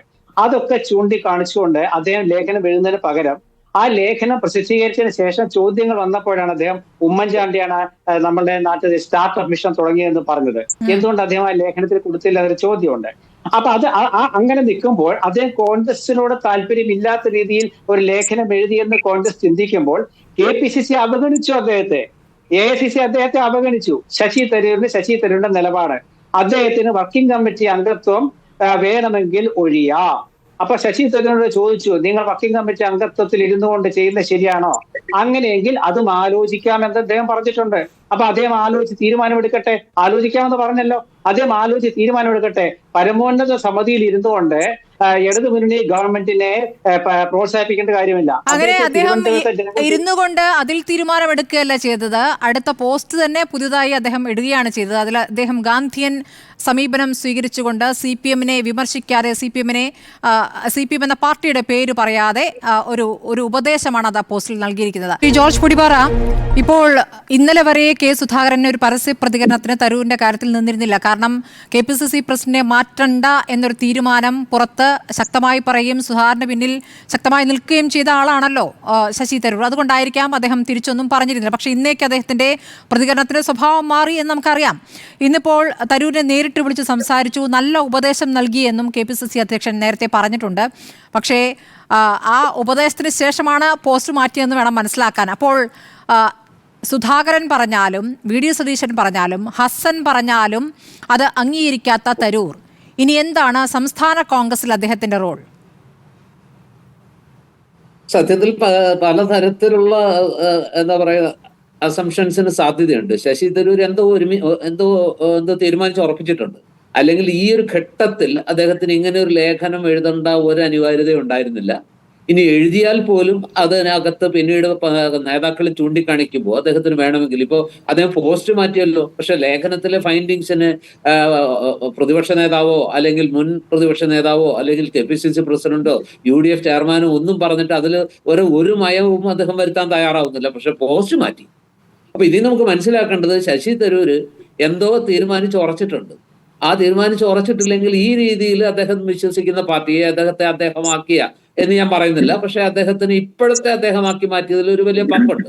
ഐക്യരാഷ്ട്ര സെക്രട്ടറി ജനറൽ സ്ഥാനത്തേക്ക് മത്സരിച്ച് തോറ്റതിന് ശേഷം അദ്ദേഹം ഇവിടെ വന്നപ്പോൾ അദ്ദേഹത്തിന് ചുവപ്പ് പരവതാനി വിരിച്ച് അദ്ദേഹത്തെ നേരിട്ട് പാർട്ടിയിലേക്ക് എടുത്തത് സോണിയാഗാന്ധിയാണ്. അല്ലെങ്കിൽ ആ ഒരു രീതിയിൽ അദ്ദേഹത്തെ 3 തവണ MP ആക്കി. ഇതെല്ലാം ചെയ്തൊരു പാർട്ടിയെ വിഷമവൃത്തത്തിലാക്കുന്ന രീതിയിൽ പെരുമാറാതിരിക്കാനുള്ള ആ ഒരു ഔചിത്യമൊന്നും ഇല്ലാത്ത ഒരാളല്ല ശശി തരൂര്. അദ്ദേഹത്തിന് ഇതൊന്നും മനസ്സിലാകാത്ത ആളുമല്ല. എന്നിട്ടും അദ്ദേഹം ഇതൊക്കെ ചെയ്യുന്നുണ്ടെങ്കിൽ അദ്ദേഹം വേറെ എന്തെങ്കിലും ഒരു എന്തൊക്കെയോ ഉദ്ദേശിച്ചിട്ടുണ്ട്. എന്തായിരിക്കാം 4 തവണ MP ആയ വിപ്ലവകാരി എന്ന AK ബാലൻ വിളിക്കുമ്പോൾ ആ വിളി എന്താണ്? ഇങ്ങോട്ട് പോരൂ എന്നാണോ? വേണമെങ്കിൽ അങ്ങനെ വ്യാഖ്യാനിക്കാം. ഞാൻ ശശി തരൂർ കോൺഗ്രസ് പ്രസിഡന്റ് ആവുന്ന സമയത്ത് ആ ഒരു തെരഞ്ഞെടുപ്പിലൊക്കെ മത്സരിക്കുമ്പോൾ ഏറ്റവും കൂടുതൽ പിന്തുണച്ച ഒരാളാണ്. അതിന് വളരെ ശക്തമായിട്ട് അതിനോട് വിയോജിച്ച ഒരാളാണ് എൻ്റെ പ്രിയപ്പെട്ട സുഹൃത്ത് സഹപ്രവർത്തകൻ ശ്രീകുമാർ. അന്ന് ഞങ്ങൾ തമ്മിൽ തന്നെ പലപ്പോഴും വാഗ്വാദങ്ങൾ ഉണ്ടായിട്ടുണ്ട്.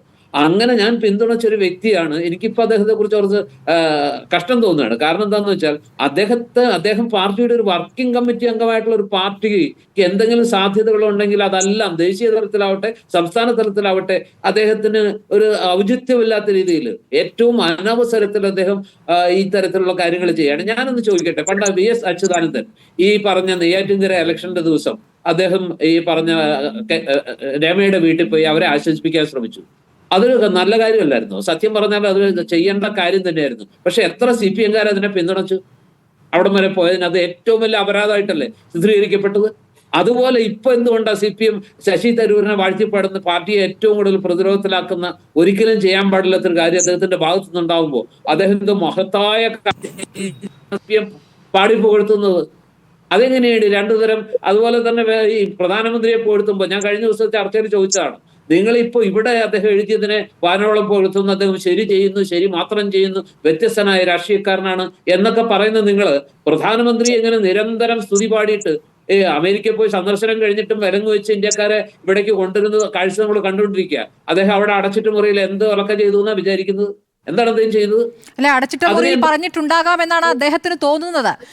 അത് വലിയ വിവാദമായതോടുകൂടി ഇന്നിപ്പോൾ അതിലൊരു ശക്തമായ പ്രതികരണം അദ്ദേഹം നടത്തിയിട്ടുമുണ്ട്. അല്ല, ഞാൻ പറയുന്നത് ഇതിനെ CPM എങ്ങനെയാ കാണുന്നത്? ഇവിടെ അവർക്ക് ഇത് അനുകൂലമായിട്ടൊരു വാക്ക് പറഞ്ഞാൽ അദ്ദേഹം വലിയ CPM അതിൽ മാത്രമല്ലല്ലോ കാണേണ്ടത്. ആ ലേഖനത്തിൽ ഒരു ഭാഗത്ത് മുതലാളിത്തത്തോട് അടുക്കുന്ന ചെങ്കൊടി താഴെ വെച്ചുകൊണ്ട് മുതലാളിത്തത്തോട് അടുക്കുന്ന CPM-നെ അഭിനന്ദിക്കുകയാണ് ചെയ്യുന്നത്. അപ്പോൾ CPM അവരുടെ കമ്മ്യൂണിസ്റ്റ് നിലപാടിൽ നിന്ന് മാറുന്നു എന്നതിനെ അഭിനന്ദിക്കുകയാണ് ചെയ്യുന്നത്. ആ ഭാഗം ഏതായാലും CPM തൊടുന്നില്ല. അപ്പുറത്ത് പുകഴ്ത്തൽ മാത്രമേ എടുക്കുന്നുള്ളൂ എന്നതാണ് അതാണല്ലോ ഇപ്പോഴത്തെ സത്യം. അതാണല്ലോ സ്വകാര്യ സർവകലാശാലകൾക്ക് അനുമതി കൊടുക്കുന്നു, അതുപോലെ തന്നെ എല്ലാ നടപടികളിലും വലത്തോട്ടുള്ള ചായ്വ് പോകുന്നു. ഒരു കാലത്ത് എന്തിനെയൊക്കെ നഖശികാന്ത് എതിർത്ത് തോൽപ്പിച്ചോ ഇതിനെയെല്ലാം ഇപ്പോ വാനോളം പുകഴ്ത്തുകയും മാലയിട്ട് സ്വീകരിക്കുകയും ചേർത്തണയ്ക്കുകയും നെഞ്ചത്തണയ്ക്കുകയും ഒക്കെ ചെയ്യുന്ന കാഴ്ച നമ്മൾ കാണും. അതൊന്നും തെറ്റല്ലെന്ന് ഞാൻ സമ്മതിക്കുന്നു. അതൊക്കെ ഇനി മുന്നോട്ട് പോകാൻ പറ്റുള്ളൂ. ഈ തീവ്ര ഇടതുപക്ഷ നിലപാടുമായിട്ട് ഒരു തുരുത്തായിട്ട് കേരളത്തിന് നിൽക്കാൻ പറ്റില്ല. ലോകത്തിനൊപ്പം പോയേ പറ്റൂ. കേരളം മാറി നിൽക്കേണ്ട ഒരു സംഗതിയല്ല. കേരളത്തിന് ഇതൊക്കെ കൂടിയേ പറ്റൂ. പക്ഷേ ഇത് ചെയ്യുമ്പോൾ ഞങ്ങൾ കഴിഞ്ഞ കാലങ്ങളിൽ UDF ഭരിക്കുമ്പോൾ ഞങ്ങൾ ഇതെല്ലാം ചെയ്ത് അവരെ തോൽപ്പിച്ചതും ഞങ്ങൾ തന്നെയാണ്, കൊണ്ടുപോയി കൊല്ലിച്ചതും നീയെ ചാപ്പ എന്ന് ആരെങ്കിലും പറഞ്ഞാൽ എന്റെ പിഴ വലിയ പിഴ എന്ന് പറയാനുള്ള ഒരു ഇത് വേണ്ടേ? ഇപ്പൊ ശശി തരൂരിനെ സ്തുതിക്കുന്ന പോലെ അന്ന് ഞങ്ങൾ എടുത്ത നിലപാടുകൾ തെറ്റിപ്പോയി, UDF-നെതിരെ ഇങ്ങനെ സമരം ചെയ്തത് വളരെ തെറ്റായിപ്പോയി, ഞങ്ങൾക്ക് അന്ന് ഏറ്റുപറയണ്ടേ? മാപ്പ് എന്ന് പറയണ്ടേ? അതിന് തയ്യാറല്ലല്ലോ. ഇപ്പോ വലതുപക്ഷത്തേക്ക് ഇങ്ങനെ തീവ്രമായിട്ട് അതിനെ ചേർത്ത് പുൽകുമ്പോ ഈ വലതുപക്ഷ വ്യതിയാനം എന്ന് ആരെങ്കിലും ആക്ഷേപിച്ചാൽ അതിനെ എങ്ങനെ കുറ്റം പറയുക? അപ്പൊ CPM-ന് അവർക്ക് വേണ്ടതൊക്കെ അവര് 100% ഏറ്റെടുത്തു. അവർക്ക് നേരെ മറിച്ച് മറ്റുള്ളതിനെയല്ല. എന്നെങ്കിലും ഒരു CPM-കാരൻ ഉമ്മൻചാണ്ടി സർക്കാർ ചെയ്യുന്ന നല്ല കാര്യങ്ങളെ അഭിനന്ദിച്ച് നമ്മൾ കണ്ടിട്ടുണ്ടോ? അദ്ദേഹം മരിച്ച ശേഷം പറയും. ജവഹർലാൽ നെഹ്റു മഹാനായത് എപ്പോഴാ? മഹാത്മാഗാന്ധി പോലും മഹാനായത് എപ്പോഴാ? അവരുടെ ഒരു കാലമുണ്ട്, 25 - 30 വർഷങ്ങൾക്ക് ശേഷമാണ് മഹാത്മാഗാന്ധി വലിയവനാകുന്നത്, നെഹ്റു വലിയവനാകുന്നത്, ഇന്ദിരാഗാന്ധി മഹതിയാകുന്നത്. ഒരു 10-30 വർഷത്തിന് ശേഷമാണ്. ഇത് തന്നെയാണ് ഇപ്പോഴും കണ്ടുകൊണ്ടിരിക്കുന്നത്. UDF ഭരിക്കുമ്പോൾ ഈ പറഞ്ഞതിനെ എല്ലാം അവർ തകർത്ത് തരിപ്പണമാക്കും, 1 ഇഞ്ച് മുന്നോട്ട് പോകാം. അതേ കാര്യങ്ങൾ അവർ ചെയ്യുമ്പോൾ അത് വലിയ വികസനത്തിന്റെ മഹാദീപസ്തംഭങ്ങളായിട്ട് ചിത്രീകരിക്കുകയും ചെയ്യും. അത് നല്ലതാണെന്ന് ശശി തരൂർ പറഞ്ഞാൽ അദ്ദേഹത്തിന്റെ ഇന്നലകളിലും ഇന്ന് രാവിലെ വരെയുള്ള സകല കൊള്ളരുതായില്ലെങ്കിൽ അദ്ദേഹത്തിനെതിരെ പറഞ്ഞത് പിൻവലിച്ച് അദ്ദേഹത്തെ രൂപക്കൂട്ടിൽ പ്രതിഷ്ഠിക്കുകയും ചെയ്യും. ഇത് എന്ത് ഇരട്ടത്താപ്പാണ്? എനിക്ക് മനസ്സിലാവുന്നില്ല. അതിന് ശശി തരൂരിനെ പോലെ ഇത്രയും വിവരമുള്ള ഒരാള് ഒരു സാഹചര്യം ഈ പാർട്ടിയുടെ വർക്കിംഗ് കമ്മിറ്റി പദത്തിലിരുന്ന് ഇങ്ങനെ അടിക്കാൻ, സ്വന്തം പാർട്ടി അടിക്കാൻ ഇങ്ങനെ വടിവെട്ടി കൊടുക്കുന്നതിനെയാണ് എനിക്ക് സഹതാപം തോന്നുന്നത്. കൊടുക്കാൻ പാടില്ല. കോൺഗ്രസിനെ സംബന്ധിച്ച് എന്താണ് പിന്നോട്ടടിക്കുന്നതെന്നാണ് അതിനു കൂടി മറുപടി പറഞ്ഞ താങ്കൾക്ക് ഈ ചർച്ചയിൽ നിന്ന് ഇറങ്ങാം. ഞാൻ വിചാരിക്കുന്നു ഒന്നുകിൽ ഇങ്ങനെയാവുമ്പോൾ അദ്ദേഹം BJP-യെ സ്തുതിക്കുന്നു, CPM-നെ സ്തുതിക്കുന്നു. കേരള പൊളിറ്റിക്സിലാണ് നിൽക്കാൻ ശ്രമിക്കുന്നതെങ്കിൽ CPM-ന് വലിയൊരു നേതൃദാരിദ്ര്യം ഉണ്ടെന്ന് വിചാരിക്കുന്ന ഒരാളാണ് ഞാൻ. പിണറായി വിജയന് ശേഷം ആര് എന്ന് പറയുന്ന കാലിബറിലുള്ള ആ രീതിയിലുള്ള ഒരാൾ ആ പാർട്ടിയിലില്ല. വേണമെങ്കിൽ അവിടെ ഒരു വാക്കുമുണ്ട്, ആ വേണമെങ്കിൽ ഈ വിശ്വപൗരനെ പ്രതിഷ്ഠിക്കാം. അത് CPM-ന് വേണമെങ്കിൽ നടക്കില്ല. ശ്രീ ജോർജ് പൊടിപാറ, അവിടെയൊക്കെ കുപ്പായം തേച്ച് ആളുകൾ നിൽക്കുന്നുണ്ട്. എനിക്കും അറിയാം, അറിയായികയല്ല. ഒരുപക്ഷെ ആഗ്രഹങ്ങൾ ഈ അതിരില്ലല്ലോ. വേണമെങ്കിൽ ശശി തരൂരിന് അങ്ങനെ ഒരു പ്രതീക്ഷ വെച്ച് പുലർത്താം. അല്ലെങ്കിൽ ഇന്ന് ഈ പോസ്റ്റ് മാറ്റിയിട്ടാണ് എന്നെ കൂടുതൽ സംശയാലുവാക്കുന്നത് സ്മൃതി. അല്ലെങ്കിൽ ഇന്ന് ആ പോസ്റ്റ് മാറ്റാൻ സാധ്യതയില്ലായിരുന്നു. ശരി, വളരെ നന്ദി ശ്രീ ജോർജ് പൊടിപാറ. ശ്രീ റിജി ലൂക്കോസ്, ശ്രീ പൊടിപാറ പറഞ്ഞത് കേട്ടല്ലോ. CPIM ആണ് CPM പാർട്ടിയിൽ നിന്ന് ഒരു നേതാവ് കോൺഗ്രസിലെ ഒരു പ്രധാനപ്പെട്ട നേതാവിനെ കുറിച്ചോ അല്ലെങ്കിൽ കോൺഗ്രസ് ഭരിക്കുന്ന സമയത്ത് കോൺഗ്രസ് സർക്കാരിനെ കുറിച്ചോ പുകഴ്ത്തിക്കൊണ്ട് ലേഖനം എഴുതിയാൽ ആ പാർട്ടിയിൽ ഉണ്ടാകുമോ ആ നേതാവ്? അല്ല, ഞാൻ വളരെ കൗതുകത്തോടെ ആദരവർഹിക്കുന്ന 2 പ്രിയപ്പെട്ട സുഹൃത്തുക്കളാണ് ഒളിവാർ സാറും ശ്രീകുമാർ സാറും. അവർ രണ്ടുപേരും കോൺഗ്രസിന്റെ സ്ട്രോങ് ഫോളോവേഴ്സാണ്. അവർക്ക് കൊടുത്തതിന്റെ പത്രം അംശം എനിക്ക് തരണേ. എനിക്ക് പറയാനുള്ള കാര്യം, നിങ്ങൾ ആദ്യം മനസ്സിലാക്കേണ്ടത്, കേരളത്തിലെ മുഖ്യമന്ത്രി ഉൾപ്പെടെയുള്ളവരെ അവരുടെ നല്ല കാര്യങ്ങളെ 3 തവണ വളരെ വിശദമായ രീതിയിൽ തന്നെ ഇതിനു മുമ്പ് 2023 ജനുവരിയിലും ഫെബ്രുവരിയിലും കഴിഞ്ഞ വർഷം ഈ ശശി തരൂർ ആശംസിച്ചിട്ടുണ്ട്. അദ്ദേഹം മുഖ്യമന്ത്രിയായിട്ട് കൂടിക്കാഴ്ച ശേഷം പരസ്യമായിട്ട് പറഞ്ഞിട്ടുണ്ട്, കേരളത്തിൽ നല്ല മോഡേൺ അപ്ഡേറ്റേഷനുള്ള മനസ്സുള്ള ഒരു മുഖ്യമന്ത്രിയാണ് പിണറായി വിജയൻ, അദ്ദേഹം കേരളത്തിലെ ഉയരങ്ങളിലേക്ക് എത്തിക്കുമെന്ന് അദ്ദേഹം പറഞ്ഞു. അന്ന് ഇവരൊക്കെ ആയിട്ട് ഞാൻ പല ചർച്ചയിലും പങ്കെടുത്ത അന്ന് ഇവര് പറഞ്ഞു ഇദ്ദേഹം ഇടതുപക്ഷത്തേക്കാണ് പോകുന്നത്, ഇദ്ദേഹത്തിനെ കോൺഗ്രസ് പാർട്ടി വെച്ചോണ്ടിരിക്കുന്നത്, ഇത് കോൺഗ്രസിന് ഒറ്റുകാരാണ്, ഒരുപാട് നിരീക്ഷണങ്ങൾ നടത്തി. പക്ഷെ ഇവരുടെ ഈ അഗ്രവ്യാപനത്തിനൊന്നും ഒരു വിലയും AICC കൽപ്പിക്കുന്നില്ല. ഞാൻ ചോദിക്കേണ്ട, ബഹുമാനപ്പെട്ട രാഹുൽ ഗാന്ധി പാർലമെന്റിൽ ഈ തൊട്ട ദിവസങ്ങൾക്ക് മുമ്പ് നടന്ന പാർലമെന്റ് സെഷനിലെ പാർലമെന്റിൽ അദ്ദേഹം ബഹുമാനപ്പെട്ട നരേന്ദ്രമോദിയെ നമ്മുടെ ആദ്യത്തെ ഫ്ലൈറ്റിൽ 104 ഇന്ത്യൻ പൗരന്മാരെ ഹാൻഡ് കഫ് ചെയ്ത് കാലില് ചങ്ങലക്കിട്ട് കോണ്ടനാമോ തടവുറക്കാരെക്കാളും ദൂരമായിട്ട് ഈ രാജ്യത്ത് അവരുടെ ഫ്ലൈറ്റ് യുദ്ധവിമാനത്തിൽ കൊണ്ടിറക്കിയപ്പോൾ പരവതാനി വിളിച്ച ആ ഫ്ലൈറ്റിന് ലാൻഡിംഗ് സൗകര്യം കൊടുത്തതിനെ കുറിച്ച് അദ്ദേഹം വളരെ നിശ്ചിതമായിട്ട് വിമർശിച്ചു. കൂടാതെ മോദി അമേരിക്കയിൽ പോകുന്നതിനെ കുറിച്ചും രാഹുൽ ഗാന്ധി അതികഠിനമായിട്ട് വിമർശിച്ചു. അത് അമേരിക്കൻ മാധ്യമങ്ങളിൽ പോലും വാർത്തയായിരുന്നു. ആ രാഹുൽ ഗാന്ധിയുടെ വാക്കിനെ പോലും അവഗണിച്ചുകൊണ്ടാണ് ഇന്നലെ അദ്ദേഹം ആ ലേഖനത്തിൽ പറഞ്ഞിരിക്കുന്നത്. എന്താണ് പറഞ്ഞിരിക്കുന്നത്? ലേഖനത്തിൽ മാത്രമല്ല, കൂടാതെ ഡൽഹിയിൽ നിന്ന് പ്രതികരിച്ചു. നരേന്ദ്രമോദിയുടെ അമേരിക്കൻ പ്രസിഡന്റുമായിട്ടുള്ള കൂടിക്കാഴ്ചയിലെ വാനോളം കൊളുത്തി. നരേന്ദ്രമോദി ഇതിനെക്കുറിച്ച് അദ്ദേഹത്തിനോട് പറഞ്ഞിട്ടുണ്ടാകാം എന്നൊക്കെ അദ്ദേഹം പറഞ്ഞു. എന്നിട്ട് AICC-യിൽ നിന്നത്തെ പ്രസാരം വന്നിരിക്കുന്നു, അദ്ദേഹത്തിനെതിരെ ഒരു നടപടിയും സ്വീകരിക്കില്ലെന്ന് പറഞ്ഞു. അപ്പോൾ ഇവർ ഈ പറയുന്ന വിമർശനം കണ്ടില്ല. CPM-യുടെ വിമർശനം കണ്ടില്ല. CPM ഇപ്പോൾ അഭിനന്ദനത്തിൽ മാത്രമാണ് നിൽക്കുന്നത്. അതെന്താണ്? അല്ല, തീർച്ചയായിട്ടും ഈ കേരളത്തിന്റെ ഞാൻ ശ്രുതിയോട് ചോദിക്കട്ടെ, കേരളയിൽ ഞാൻ ഒരു മലയാളി എന്ന് പറഞ്ഞിട്ട് ഒരു അന്തർദേശീയ തലത്തിൽ ഒരു സംരംഭത്തിന് അല്ലെങ്കിൽ ഒരു റാങ്കിങ്ങിൽ ഈ കേരളം സിംഗപ്പൂരിനെ പോലും പിന്നിലാക്കിയിട്ടുണ്ട്. തൊട്ടയൽ സംസ്ഥാനങ്ങളുമായ പിന്നെ കർണാടക, തമിഴ്നാട്, ആന്ധ്ര, തെലങ്കാനയ്ക്ക് പോലെയൊക്കെ വിദൂരമായി പിന്നിലാക്കിയുണ്ട്. ലോകത്തിലെ റാങ്കിങ്ങിൽ കേരളം 1-ാം സ്ഥാനം നേടിയതില് അഭിമാനമില്ലേ സ്മൃതിക്ക്, ഒരു മലയാളി എന്നുള്ള നിലയ്ക്ക്? നിങ്ങൾക്കറിയാവോ ഇന്ന് ആ കാര്യത്തിൽ കോൺഗ്രസിനെ അനുകൂലിക്കുന്ന അമേരിക്കയിലെ പല വാട്സാപ്പ് ഗ്രൂപ്പുകളിൽ, ഞാൻ എക്സ് അമേരിക്കൻ, എനിക്ക് അവരോട് നല്ല ബന്ധമുണ്ട്, ഈ BD സതീശനെ നിശ്ചിതമായിട്ട് വിമർശിച്ചുകൊണ്ട് അവരുടെയൊക്കെ ഗ്രൂപ്പുകളിൽ അവരിപ്പം പല മെസ്സേജ് കൊടുത്തുകൊണ്ടിരിക്കുക. എന്താ കാരണം? കേരളം എന്ന് പറയുന്ന സംസ്ഥാനം എന്ന് പറയുന്നത് ഇന്ത്യയിലെ different other States in India വളരെ വിശാലമായിട്ട് ചിന്തിക്കുന്ന ഒരു വലിയ എഡ്യൂക്കേറ്റഡ് ആയിട്ട് തലമുറ വളർന്നു വരുന്നതാണ്. അവർ ലോകത്തിലേക്ക് പറഞ്ഞുകൊണ്ടിരിക്കുന്നു. അപ്പോഴാണ് ഈ മനസ്സ് വളരാത്ത ആ കോൺഗ്രസിന്റെ നേതാക്കന്മാര് തരൂരിനെ പോലെ ഒരാളെ ഇങ്ങനെ എന്താ പറയാ ഒരു തരത്തിലും അംഗീകരിക്കാൻ പറ്റാത്ത രീതിയിൽ അദ്ദേഹം CPM-ലേക്ക് പോകുന്നു. അദ്ദേഹം കോൺഗ്രസിന് പാരയാണ്. എന്നാ സ്മൃതി, നിങ്ങളോടൊരു കാര്യം ഞാൻ പറയാം. നമുക്കെല്ലാം അറിയാവുന്ന 2024 തിരുവനന്തപുരത്തെ തെരഞ്ഞെടുപ്പിൽ ഈ തരൂരിനെ തോൽപ്പിക്കാനായിട്ട് രഹസ്യമായിട്ട് പരസ്യമായിട്ട് രംഗത്തിറങ്ങിയ ആരാ? ഈ കോൺഗ്രസ്സുകാരാ. പക്ഷെ തിരുവനന്തപുരത്തെ പ്രബുദ്ധരായ വോട്ടർമാർക്ക് അറിയാം ഈ തിരുവനന്തപുരത്തെ റെപ്രസെന്റ് ചെയ്തുകൊണ്ട് ഈ പാർലമെന്റിൽ തിരുവനന്തപുരത്ത് BJP സ്ഥാനാർത്ഥി ജയിക്കാതിരിക്കാൻ ഇടതുപക്ഷവും തരൂരിന് വോട്ട് ചെയ്യുകയാണ് കുറച്ചു കാലമായിട്ടുള്ള പതിവ്. അത് നിങ്ങൾ തിരുവനന്തപുരത്തെ വോട്ടർമാരെ അണ്ടർസ്റ്റിമേറ്റ് ചെയ്യുന്നത്. ട്രിവാൻഡ്രം എന്ന് പറയുന്നത് വളരെ നിങ്ങളൊന്ന് മനസ്സിലാക്കണം. ഒരു നിയോജകമണ്ഡലത്തിലെ ജനങ്ങൾ വോട്ട് ചെയ്യുമ്പോൾ അത് CPM-കാരുടെ ക്രോസ് വോട്ടിംഗ് കൊണ്ടാണ് ജയിച്ചെന്ന് പറഞ്ഞത്. നിങ്ങൾ കാരണം കണ്ടെത്താൻ പറഞ്ഞതാ. ഞാൻ ആദ്യം പറഞ്ഞല്ലോ, സ്മൃതിക്ക് എന്നേക്കാളും അറിയാം ശശി തരൂരിനെ വായിക്കുന്നതിൽ നമ്മളെല്ലാവരും അത്ര മോശക്കാരൊന്നുമല്ല. പിന്നെ ഈ രാഷ്ട്രീയത്തിന്റെ ശത്രുത വെച്ചുകൊണ്ട് നമ്മൾ വളരെ രീതിയിൽ വ്യാഖ്യാനിക്കുക. ഞാൻ ഒരു കാര്യം കൂടെ പറയട്ടെ. ശശി തരൂരിന്റെ ഇന്ത്യൻ എക്സ്പ്രസിലെ ആ ലേഖനം ഇപ്പൊ കേരളത്തിൽ ഒരുപാട് പേര് വായിക്കെങ്കിലും ഈ BD സതീശൻ അതിന് വലിയൊരു പ്രചാരണം നടത്തി കൊടുത്തു. ഇന്നിപ്പോ ആ ഇന്ത്യൻ എക്സ്പ്രസിലെ ലേഖൻ ദേശീയ തലത്തിൽ പോലും വാർത്തയായിരിക്കും, ദേശീയ പത്രമാണെങ്കിൽ പോലും അതിനാണ് ഇടം കൊടുത്തിരിക്കുന്നത്. ശശി തരൂർ എന്ത് പറഞ്ഞാലും അത് സാഹോദം വീക്ഷിക്കുകയും അതിന്റെ അപ്ഡേഷൻ ആണെന്ന് മനസ്സിലാക്കിക്കൊണ്ട് ഒരു മോഡേൺ കോൺസെപ്റ്റോടുകൂടി അദ്ദേഹത്തിന്റെ വാക്കുകൾ ശ്രമിക്കുന്നവരാണ് ഇവിടുത്തെ യൂത്ത്. അറ്റ്ലീസ്റ്റ് യൂത്ത് മാത്രമല്ല, അതിനെ പോലും മറികടന്നുകൊണ്ട് അതുപോലും മറച്ചു വെച്ചുകൊണ്ട് കേരളത്തെ റീഡ് ചെയ്യാതുകൊണ്ട് കേരളത്തിന് നേടിയെടുത്തിരിക്കുന്ന അന്തർദേശീയ സ്ഥാനത്തിന് ആക്ഷേപിച്ചുകൊണ്ട് അങ്ങനെയെങ്കിൽ തരൂരിന്റെ ലേഖനത്തെ മുഴുവനായി ഒന്ന് അങ്ങോട്ട് അകത്തേക്ക് എടുത്തുകൊണ്ടുള്ള പ്രതികരണം താങ്കളിൽ നിന്ന് പ്രതീക്ഷിക്കുകയാണ്. അതിൽ പറയുന്നു CPIM കമ്മ്യൂണിസ്റ്റ് ആശയത്തിൽ നിന്ന് മാറി, ചുവന്ന കൊടിയിൽ നിന്ന് മാറി, ചുവന്ന കൊടിയും സമരവും എന്നുള്ള രീതിയിൽ നിന്ന് മാറി മുതലാളിത്തത്തിലേക്ക് അടുക്കുന്നതിന്റെ ലക്ഷണങ്ങളാണ് നല്ല കാര്യം എന്ന് പറയുന്നു. ഇത് നിങ്ങൾ ഭരണപക്ഷത്തുള്ളപ്പോൾ മാത്രം പോരാ, പ്രതിപക്ഷത്തായിരിക്കുമ്പോഴും ഇതേ സമീപനം വേണം. കാരണം ഇവിടെ UDF ഭരിക്കുന്ന കാലത്ത് അങ്ങനെ ആയിരുന്നില്ല. ഇവിടെ വികസന കാര്യങ്ങളിൽ എല്ലാത്തിലും സമരവുമായി നിൽക്കുകയായിരുന്നു. ആ സമീപനം ശരിയല്ല എന്ന് കൂടി ആ ലേഖനത്തിലുണ്ട്. അപ്പോഴോ അല്ല, അതിന് മറുപടി ഉണ്ട്. അവിടാണ് നമ്മൾ തരൂരിനെ മനസ്സിലാക്കുന്നത്. അദ്ദേഹത്തിന്റെ ആർജവത്വം അത് വായിക്കാത്തവരില്ല. ഞാൻ 3-ാം പ്രാവശ്യം വായിച്ചു. ഞാൻ അത്ര വലിയ ഡീപ്പ് ആയിട്ട് ഇംഗ്ലീഷ് നോളജുള്ള ആളൊന്നുമില്ല. എങ്കിലും എനിക്ക് അറിയാവുന്ന ഭാഷയിൽ ഞാൻ വായിച്ചു. ഞാനത് മുഴുവൻ വായിച്ചു. അതുപോലെ തന്നെ ഇത് എല്ലാവരും വായിക്കുന്നതല്ലേ. കമ്മ്യൂണിസ്റ്റ് പ്രസ്ഥാനത്തിനോടുള്ള അദ്ദേഹത്തിന്റെ അത് നേരത്തെ എന്ന് പറഞ്ഞ സാമ്രാജ്യത്തിലേക്കുള്ള ചുവടുമാറ്റം എന്നൊക്കെ അദ്ദേഹത്തിന് പറയാനുള്ള അവകാശമുണ്ട്. പക്ഷെ അത് തരൂരിന് സ്വീകാര്യനാവുന്ന രീതിയിലേക്ക് കമ്മ്യൂണിസ്റ്റ് പാർട്ടി മാറിയോ ഇല്ലയോ എന്ന് പറയൂ. കമ്മ്യൂണിസ്റ്റ് പാർട്ടി നിങ്ങൾ മനസ്സിലാക്കണം. ബഹുമാനപ്പെട്ട പിണറായി വിജയൻ സ്വിറ്റ്സർലൻഡിലും നെതർലാൻഡിലും പോലുള്ള രാജ്യങ്ങളിൽ സന്ദർശിച്ചപ്പോൾ, ജപ്പാനിൽ പോയി സന്ദർശിച്ചപ്പോൾ, കൊറിയ സന്ദർശിച്ചപ്പോൾ നിങ്ങളെ പോലുള്ള മാധ്യമങ്ങൾ ഇവിടുത്തെ പ്രതിപക്ഷം ആക്ഷേപിച്ചു. എന്നാൽ ഏറ്റവും പുതിയതായിട്ട് വരുന്ന ഒരു വാർത്ത നിങ്ങൾ കേൾക്കണോ? ഈ ചാനലിലൂടെ ഞാൻ പറയാം, നിങ്ങൾ പക്ഷെ അറിഞ്ഞോ ഇല്ലെന്ന് എനിക്കറിയില്ല.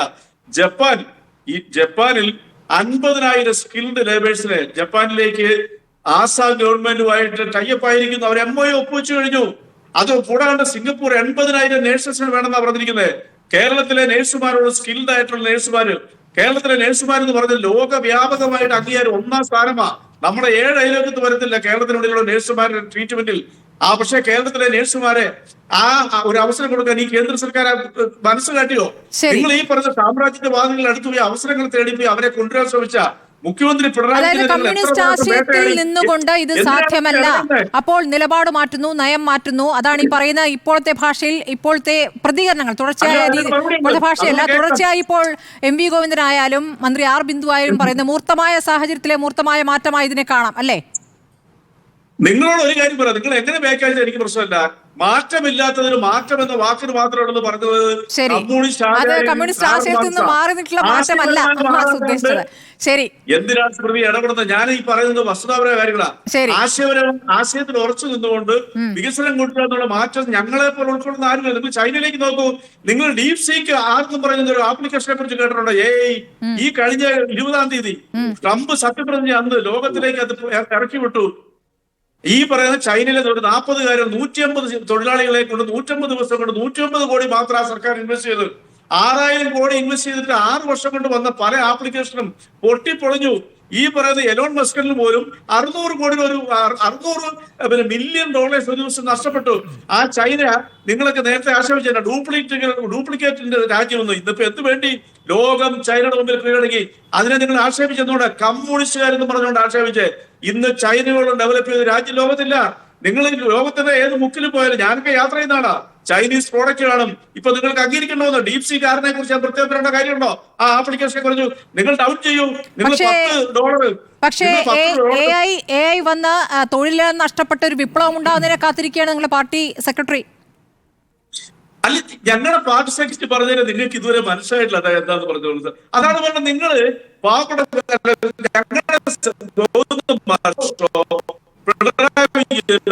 ചെറിയ സാങ്കേതിക പ്രശ്നമുണ്ട്. ഞാൻ താങ്കളിലേക്ക് വരാം. ഞാൻ താങ്കളിലേക്ക് വരാം. ഡോക്ടർ മോഹൻ വർഗീസ്, ഇവിടെ 3ാം പിണറായി സർക്കാരിലേക്ക് എത്താവുന്ന തരത്തിലുള്ള ആത്മവിശ്വാസം ഇപ്പോൾ നേതാക്കൾ പ്രകടിപ്പിക്കണം. ആ നിലയ്ക്ക് വികസനത്തിന്റെ കുതിപ്പാണ്, ഇവിടെ വലിയ തൊഴിലവസരങ്ങളാണ് എന്നുള്ള വാദം ഇപ്പോൾ CPM മുന്നോട്ട് വയ്ക്കുമ്പോൾ അതിനെ ശരിവെച്ചുകൊണ്ട് ശശി തരൂർ വരുമ്പോൾ അതിനുള്ള സാധ്യത തുറന്നിടുകയല്ലേ യഥാർത്ഥത്തിൽ തരൂർ ചെയ്യുന്നത്? തീർച്ചയായും അതിനുള്ള സാധ്യത തുറന്നിടുന്നു എന്നത് പരിമിതമായ തോതിലെ ഒരു നിഗമനമാണ്. അതേസമയം തരൂറിൻ്റെ കഴിഞ്ഞ ഒരു 100 മണിക്കൂർ 4 ദിവസത്തെ കരുതിക്കൂട്ടിയുള്ള നീക്കങ്ങൾ, പ്രസ്താവനയുടെ രൂപത്തിലാകട്ടെ, ബൈറ്റുകളുടെ രൂപത്തിലായിക്കൊള്ളട്ടെ, ഇന്ത്യൻ എക്സ്പ്രസിലെ റൈറ്റപ്പിൻ്റെ രൂപത്തിലായിക്കൊള്ളട്ടെ, ഇതൊക്കെ യാദൃച്ഛികമായി സംഭവിച്ചതാണ് എന്നെനിക്ക് കരുതാനാവില്ല. ഇവിടെ കോൺഗ്രസ് പാർട്ടിയും തൻ്റെ സ്വന്തം പാർട്ടിയായ കോൺഗ്രസും CPM-ഉം തരൂറിനെ റീഡ് ചെയ്തതിനേക്കാൾ കുറച്ചുകൂടി ഭാരതീയ ജനതാ പാർട്ടി ഒരുപക്ഷെ തരൂറിനെ റീഡ് ചെയ്യുന്നുണ്ടാവാം. അത് ഞാൻ കെയർഫുള്ളായിട്ട് പറയുന്നൊരു കാര്യമാണ്. അത് വളരെ ശ്രദ്ധിക്കേണ്ട ഒരു കാര്യം കൂടിയാണെന്ന് എനിക്ക് തോന്നുന്നു. അതായത് ലോകത്താകമാനം ഒരു റൈറ്റ് വിങ് പൊളിറ്റിക്കൽ ഷിഫ്റ്റ് സംഭവിച്ചു കൊണ്ടിരിക്കുന്നു. അമേരിക്കയിൽ അത് ട്രംപിൻ്റെ രൂപത്തിൽ വരുന്നു, ജർമ്മനിയിൽ അത് ഉണ്ടായിക്കഴിഞ്ഞു, ഫ്രാൻസിൽ അത് ഉണ്ടായിക്കൊണ്ടേ ഇരിക്കുന്നു. ബ്രിട്ടൻ മാത്രമാണ് ഒരു അപവാദം ഇപ്പോൾ കെയർ സ്റ്റാമർ ഉൾപ്പെടെ ബാക്ക് ഫുട്ടിലാണ്. ഇന്ത്യയിൽ കുറേ ഏറെക്കാലമായി കഴിഞ്ഞ ഒരു പതിറ്റാണ്ടിലധികമായി ഒരു റൈറ്റ് വിങ് ഷിഫ്റ്റ് ഉണ്ട്. ഒരു ദേശീയതയിൽ അധിഷ്ഠിതമായ, കമ്പോളവൽകൃത സമൂഹത്തിൽ അധിഷ്ഠിതമായ റൈറ്റ് വിങ് ഷിഫ്റ്റ് ഉണ്ട്. അത് ഒരു പാരഡൈമായി വന്നിരിക്കുന്നു. അതിൽ നിന്നും വേറിട്ട് നിൽക്കുന്ന ഒരു ഇടമാണ് ഒരു പരിധിവരെ ഇടതുപക്ഷം ഭരിക്കുന്ന കേരളം. പക്ഷേ ഇടതുപക്ഷം ഈ തരൂരിൻ്റെ അഭിപ്രായത്തിൽ പുരോഗമനപരമായ, തരൂരിനെ സംബന്ധിച്ചിടത്തോളം പുരോഗമനാത്മകം എന്ന് പറയുന്നത് സ്റ്റാർട്ടപ്പുകൾ കൊണ്ടുവരിക, വ്യവസായ അന്തരീക്ഷം ഉണ്ടാകുക, വ്യവസായ സൗഹൃദ അന്തരീക്ഷം ഉണ്ടാകുക, കമ്പോളവൽകൃത ക്രമം ഉണ്ടാവുക. അതിനോട് മുഖം തിരിഞ്ഞു നിന്ന കമ്മ്യൂണിസ്റ്റ് പാർട്ടിയും ഇടതുപക്ഷങ്ങളും ഇപ്പോൾ അതിന് അനുരൂപമായി പ്രവർത്തിക്കുന്നു. കൺഗ്രാറ്റുലേഷൻസ്, കുഡോസ് എന്നാണ് തരൂർ പറയുന്നത്. അതുകൊണ്ട് കമ്മ്യൂണിസ്റ്റ് പാർട്ടി എങ്ങനെയാണ് തരൂരിനെ റീഡ് ചെയ്തതെന്ന് എനിക്കറിയില്ല. ഒരുപക്ഷെ പ്രഥമ ദൃഷ്ടിയ തരൂർ പറഞ്ഞതെല്ലാം സ്ഥിതിവിവരക്കണക്കുകളുടെ എല്ലാം സഹായത്തോടു കൂടി ആ ആർട്ടിക്കിളിൻ്റെ 1-ാം ഭാഗത്തെ പൂർണ്ണമായി CPM ഉൾക്കൊള്ളുകയും കോളടിച്ചു എന്ന മട്ടിൽ പ്രതികരിക്കുകയും ചെയ്യുകയും 2-ാം ഭാഗത്താണ് തരൂരിൻ്റെ യഥാർത്ഥ അജണ്ട. ആ ആർട്ടിക്കിൾ കമ്പോടുക്കുമ്പോൾ വായിക്കുമ്പോൾ മനസ്സിലാകുന്ന ഒരു ഡോക്ടർ മോഹൻ വർഗീസ്, അവിടെ നിന്നും കടന്ന് ഇന്നിപ്പോൾ CPM-നെ വിമർശിക്കാതെ ഇട്ടിരിക്കുന്ന പോസ്റ്റ് എന്ത് സൂചനയാണ്? 2 കാര്യങ്ങളാണ്. ഒന്ന്, അക്രമവിരുദ്ധത എന്ന് പറയുന്നത് ഒരു കമ്മ്യൂണിസ്റ്റ്, തീർച്ചയായിട്ടും കമ്മ്യൂണിസ്റ്റുകളെ കാണുന്നത്, കോൺഗ്രസ്സുകാർ കാണുന്നത്, അല്ലെങ്കിൽ ചില നിഷ്പക്ഷരായ ആളുകൾ കാണുന്നത് ഒരുപക്ഷെ കായിക ബലം കൊണ്ട് എതിരാളികളെ കീഴ്പ്പെടുത്തുന്ന, ഒരുപക്ഷെ കൊലപാതകം ചെയ്യാൻ പോലും മടിക്കാത്ത വിഭാഗങ്ങൾ. ഈ നറേറ്റീവ് പറഞ്ഞു വെക്കുകയാണ്. പറഞ്ഞു പിൻവലിച്ചു. ഈ രീതിയിൽ എംപ്ലോയിഡ് കോഡ് എന്ന് പറയുന്നത് ഇതൊരു നയതന്ത്ര രംഗത്തെ ഒരു സ്ഥിരം പതിവാണ്. ഒന്ന് കയറ്റി പറഞ്ഞു വെക്കുക. ട്രംപ് ചെയ്യുന്നത് അത് തന്നെയാണ്. ഒന്ന് കയറ്റി പറഞ്ഞു വെക്കുക, ഒരു ഇഞ്ച് മുന്നോട്ട് പോവുക, പിന്നെ അതിനേക്കാൾ കയറ്റി പറയുക. ഇതൊരു തരം വിലപേശലാണ്. ഇത് തരൂരിന് അറിയാത്തൊരു തന്ത്രമല്ല, ഇത് പ്രയോഗിക്കുകയാണ്. അതുകൊണ്ട് വിശാല അർത്ഥത്തിൽ ഞാൻ കരുതുന്നത് തരൂരിനൊരു അൾട്ടീരിയർ അജണ്ട ഉണ്ട് എന്ന് തന്നെയാണ് കരുതുന്നത്. അത് എല്ലാ പാർട്ടികൾക്കും അതീതമായ ഒരു അസ്തിത്വം ഒരു പാർട്ടിയുടെ തടവിലല്ല, കോൺഗ്രസിൻ്റെയോ ഇടതുപക്ഷത്തിൻ്റെയോ BJPയുടെ പോലും തടവിലല്ല, മറിച്ച് ഒരു പാൻ ഇന്ത്യ പ്രതിച്ഛായ ഉണ്ടാകുകയും ഇന്ത്യയെ ഷോക്കേസ് ചെയ്യുന്ന രീതിയിലേക്ക് ഒരാൾ, അത് BJPക്കും അതീതനായ, കോൺഗ്രസിനും അതീതനായ, ഇടതുപക്ഷത്തിനും അതീതനായ ഒരാൾ എന്ന സ്വയം പ്രതിച്ഛായ സൃഷ്ടിച്ച മാർക്കറ്റ് പ്ലേസിൽ വെക്കുകയും ഒന്നുകിൽ ആരെങ്കിലും KR നാരായണനെ കണ്ടെത്തിയതുപോലെ കണ്ടെത്തും എന്ന ഒരു പ്രതീക്ഷ ഉള്ളിൻ്റെ ഉള്ളിൽ ഒരു പക്ഷേ തരൂരിനുണ്ടാകാം. KR നാരായണൻ നയതന്ത്ര രംഗത്തു നിന്ന് വന്നയാളാണ്. അദ്ദേഹം ഒറ്റപ്പാലം തെരഞ്ഞെടുപ്പിൽ മത്സരിച്ചു, വിജയിച്ചു, കേന്ദ്രമന്ത്രിയായി, പിന്നീട് വൈസ് പ്രസിഡന്റുമായി മാറിയ ഒരു രംഗം നമ്മൾ കണ്ടതാണ്. പക്ഷേ അദ്ദേഹം വിവാദങ്ങളിൽ നിന്നും എക്കാലത്തും അകന്നു. തരൂറിയൻ സ്റ്റൈൽ അതല്ല. അതുകൊണ്ട് തരൂർ ഒരു പുതിയ തലമുറ രാഷ്ട്രീയം ആഗ്രഹിക്കുന്നില്ല. അവർ വികസനം ആഗ്രഹിക്കുന്നവരാണ്. വികസനത്തിലും അതുപോലെ വിദേശകാര്യത്തിലും രാഷ്ട്രീയം കുട്ടിക്കുഴയ്ക്കുന്നത് ജനറേഷൻ ആൽഫ അല്ലെ ജനറേഷൻ നെക്സ്റ്റ് താല്പര്യപ്പെടുന്നില്ല. അവരുടെ കൂടെ മനസ്സിൽ കൽവിലൊരിടം നേടാനുള്ള ഒരു ശ്രമമാണ്. പക്ഷേ പ്രസംഗവും ലേഖനവും മാത്രമായി ആളുകളിലേക്ക് ഇറങ്ങിച്ചെല്ലാതെ അത് എത്രത്തോളം സാധ്യമാകും എന്നുള്ള ചോദ്യം കൂടി ഉണ്ടല്ലോ. ശ്രീ എൻ ശ്രീകുമാർ, ഡോക്ടർ മോഹൻ വർഗീസ് പറഞ്ഞതിനോട് എത്രത്തോളം യോജിക്കുന്നുണ്ട്? അതായത് പ്രത്യേകമായി രാഷ്ട്രീയ നിലപാടെടുക്കാതെ എല്ലാവർക്കും സ്വീകാരനായിക്കൊണ്ട് ഭാവിയിൽ ഒരു രാഷ്ട്രപതി സ്ഥാനത്തേക്കുള്ള മോഹമാണോ അദ്ദേഹത്തെ ഭരിക്കുന്നത് ഇപ്പോൾ? അല്ല, അത് അദ്ദേഹത്തിന്റെ വ്യക്തിപരമായ ആഗ്രഹങ്ങളൊന്നും മനസ്സിലാക്കാൻ അതിനുള്ള ഒരു ദിവ്യശക്തിയൊന്നുമില്ല. നമ്മുടെ ഈ പ്രായോഗിക രാഷ്ട്രീയത്തെ കുറിച്ച് സംസാരിക്കുകയാണെങ്കിൽ ശശി തരൂരിന്റെ കേരളത്തിലെ കോൺഗ്രസ് നേതൃത്വത്തോടെ എന്തെങ്കിലും അതൃപ്തി ഉണ്ടായി കാണാം. ഒരു പക്ഷേ തുറന്നു പറയുകയാണെങ്കിൽ മുഖ്യമന്ത്രി സ്ഥാനവുമായി ബന്ധപ്പെട്ടുള്ള തർക്കത്തിലൊക്കെ അദ്ദേഹം പുറത്തുപോയല്ലോ. അപ്പൊ അതിന്റെതായ ഒരു നിരാശയൊക്കെ അദ്ദേഹത്തിന് ഉണ്ടോ എന്നുള്ളത് എനിക്കറിയില്ല. പക്ഷേ ഈ വിവാദം ഉണ്ടാക്കിയാൽ വീണ്ടും ആ തർക്കത്തിൽ അദ്ദേഹത്തിന് ഒരു സ്ഥാനം കിട്ടുമോ? ഇല്ല, അദ്ദേഹത്തെ അവഗണിക്കുകയാണ് KPCCയും AICCയും. അവഗണിക്കാന്ന് വെച്ചാൽ ആ രീതിയിൽ എടുക്കരുത്. അദ്ദേഹം പറയുന്നത് അത് ഗൗരവത്തിൽ എടുക്കണ്ട. കാരണം രാഷ്ട്രീയത്തിൽ അദ്ദേഹത്തിൻ്റെതായ രീതിയിൽ പറഞ്ഞു പൊക്കോട്ടെ, അത് ഗൗരവത്തിലെടുത്ത് ചർച്ചയാക്കണ്ട എന്ന് തന്നെയായിരിക്കും കോൺഗ്രസിന്റെ നിലപാട്. കാരണം നാട് മുഴുവൻ ചർച്ച ചെയ്യുമ്പോൾ കോൺഗ്രസിന് കണ്ടില്ലെന്ന് നടിക്കാൻ എത്രത്തോളം പറ്റും? അത് കോൺഗ്രസിന്റെ ബലഹീനതയായിട്ടല്ലേ വിലയിരുത്തപ്പെടുക? അല്ല, രാഷ്ട്രീയത്തിൽ ചില സംഘടനാപരമായ ചില തന്ത്രങ്ങളുണ്ട്. അത് ദൗർബല്യമായിട്ട് എതിരാളികൾ കാണും. അത് ശരിയാണ്, തർക്കമൊന്നും ഇല്ലാത്ത കാര്യമാണ്. അതുകൊണ്ടാണ് ഞാൻ പറഞ്ഞത് യൂത്ത് കോൺഗ്രസ് ഇതിൽ ഇടപെടണം എന്നുള്ളത്. സാധാരണ യൂത്ത് കോൺഗ്രസ് ഒക്കെയാണ് ഈ കാര്യങ്ങൾ വരുമ്പോൾ നേതാക്കളെ തിരുത്താൻ ശ്രമിക്കുന്നത്. യൂത്ത് കോൺഗ്രസ് ഇടപെട്ട ശശി തരൂരിനോട് കാര്യം പറഞ്ഞ് മനസ്സിലാക്കണം എന്നാണ് ഞാൻ പറഞ്ഞത്. അതാരും പറയാത്ത, എന്നാൽ ചിലക്ക് ഇതെന്താ യൂത്ത് കോൺഗ്രസ് എന്താ കാര്യം എന്നൊക്കെ തോന്നിയേക്കാം. പക്ഷേ കോൺഗ്രസ് രാഷ്ട്രീയത്തെ കൃത്യമായി മനസ്സിലാക്കിയാൽ നമുക്കത് മനസ്സിലാവും. യൂത്ത് കോൺഗ്രസിന് ഇതിൽ അഭിപ്രായം പറയാൻ അവകാശമുണ്ട്. അവരഭിപ്രായം പറയണം. യുവാക്കൾ തരൂരിനൊപ്പമാണോ? യുവാക്കൾ തരൂരിനൊപ്പം അല്ല. അത് പറയാം, തരൂരിനൊപ്പം അല്ല എന്നൊക്കെ പറയുമ്പോൾ ഞാൻ പറഞ്ഞില്ല സ്പ്രീ, നമ്മളങ്ങനെ ആൻസർ ടു ദ ക്വസ്റ്റ്യൻ പറയുന്നതിൽ പറ്റില്ല. കാരണം ശശി തരൂർ എഴുതിയ ലേഖനം അദ്ദേഹത്തിന് തെറ്റുപറ്റിയ തിരുത്താമെന്ന് അദ്ദേഹം പറഞ്ഞിട്ടുണ്ട്. ഇന്നലെ അദ്ദേഹത്തിന്റെ വാർത്താലേഖകരോട് പറഞ്ഞപ്പോഴേ ആ ഡാറ്റകൾ സത്യമാണെങ്കിൽ എന്ന് അദ്ദേഹം പറഞ്ഞു. പിന്നെ ഇന്ന് പ്രതിപക്ഷ നേതാവ് ഒരുപാട് കാര്യങ്ങൾ പറഞ്ഞിട്ടുണ്ട്. എനിക്ക് തോന്നുന്നത് നാളെയോ മറ്റന്നാളോ ശശി തരൂർ ഈ പ്രതിപക്ഷ നേതാവിന്റെ ഇന്നത്തെ ഡീറ്റെയിൽഡ് ആയിട്ടുള്ള കാര്യങ്ങൾ പഠിച്ച ശേഷം അദ്ദേഹം ഒരു നിലപാടെടുക്കുന്ന വിചാരിക്കുന്നത്. കാരണം AK ആന്റണി മുതൽ ഇങ്ങോട്ട് എല്ലാ നേതാക്കളും ശശി തരൂർ പറഞ്ഞതിനോട് യോജിക്കുമെന്ന് ഞാൻ കരുതുന്നില്ല. കാരണം അവരുടെയൊക്കെ കാലത്താണ് ഈ സ്റ്റാർട്ടപ്പിന്റെ മിഷനാണെങ്കിലും അല്ലെങ്കിൽ IT രംഗത്താണെങ്കിലും ഒക്കെ ഒരുപാട് വിഷയങ്ങൾ വന്നത്.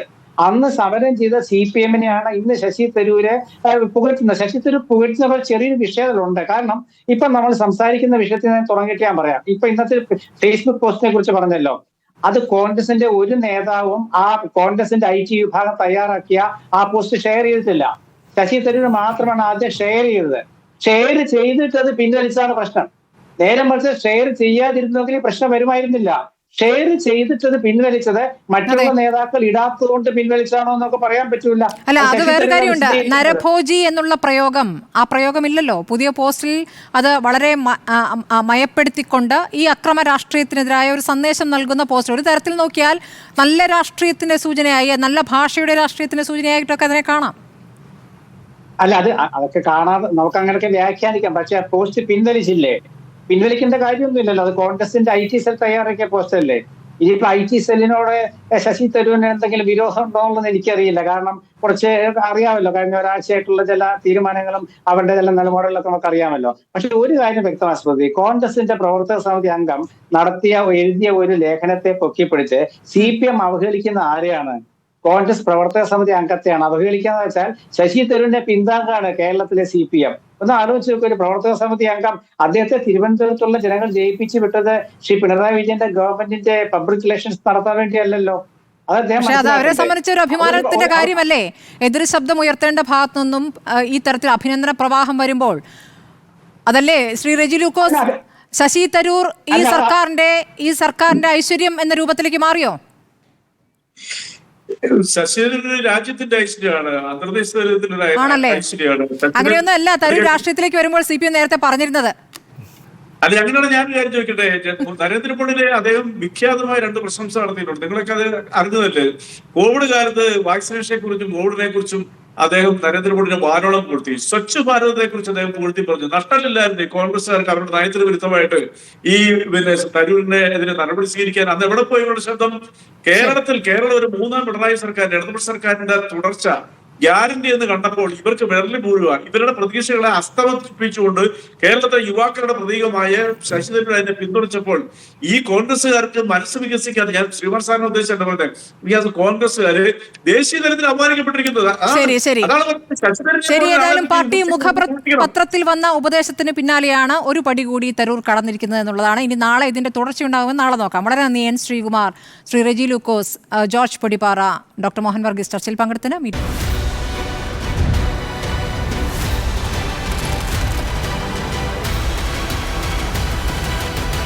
ഡിബേറ്റ് വിത്ത് സ്മൃതി പരുത്തിക്കാട്.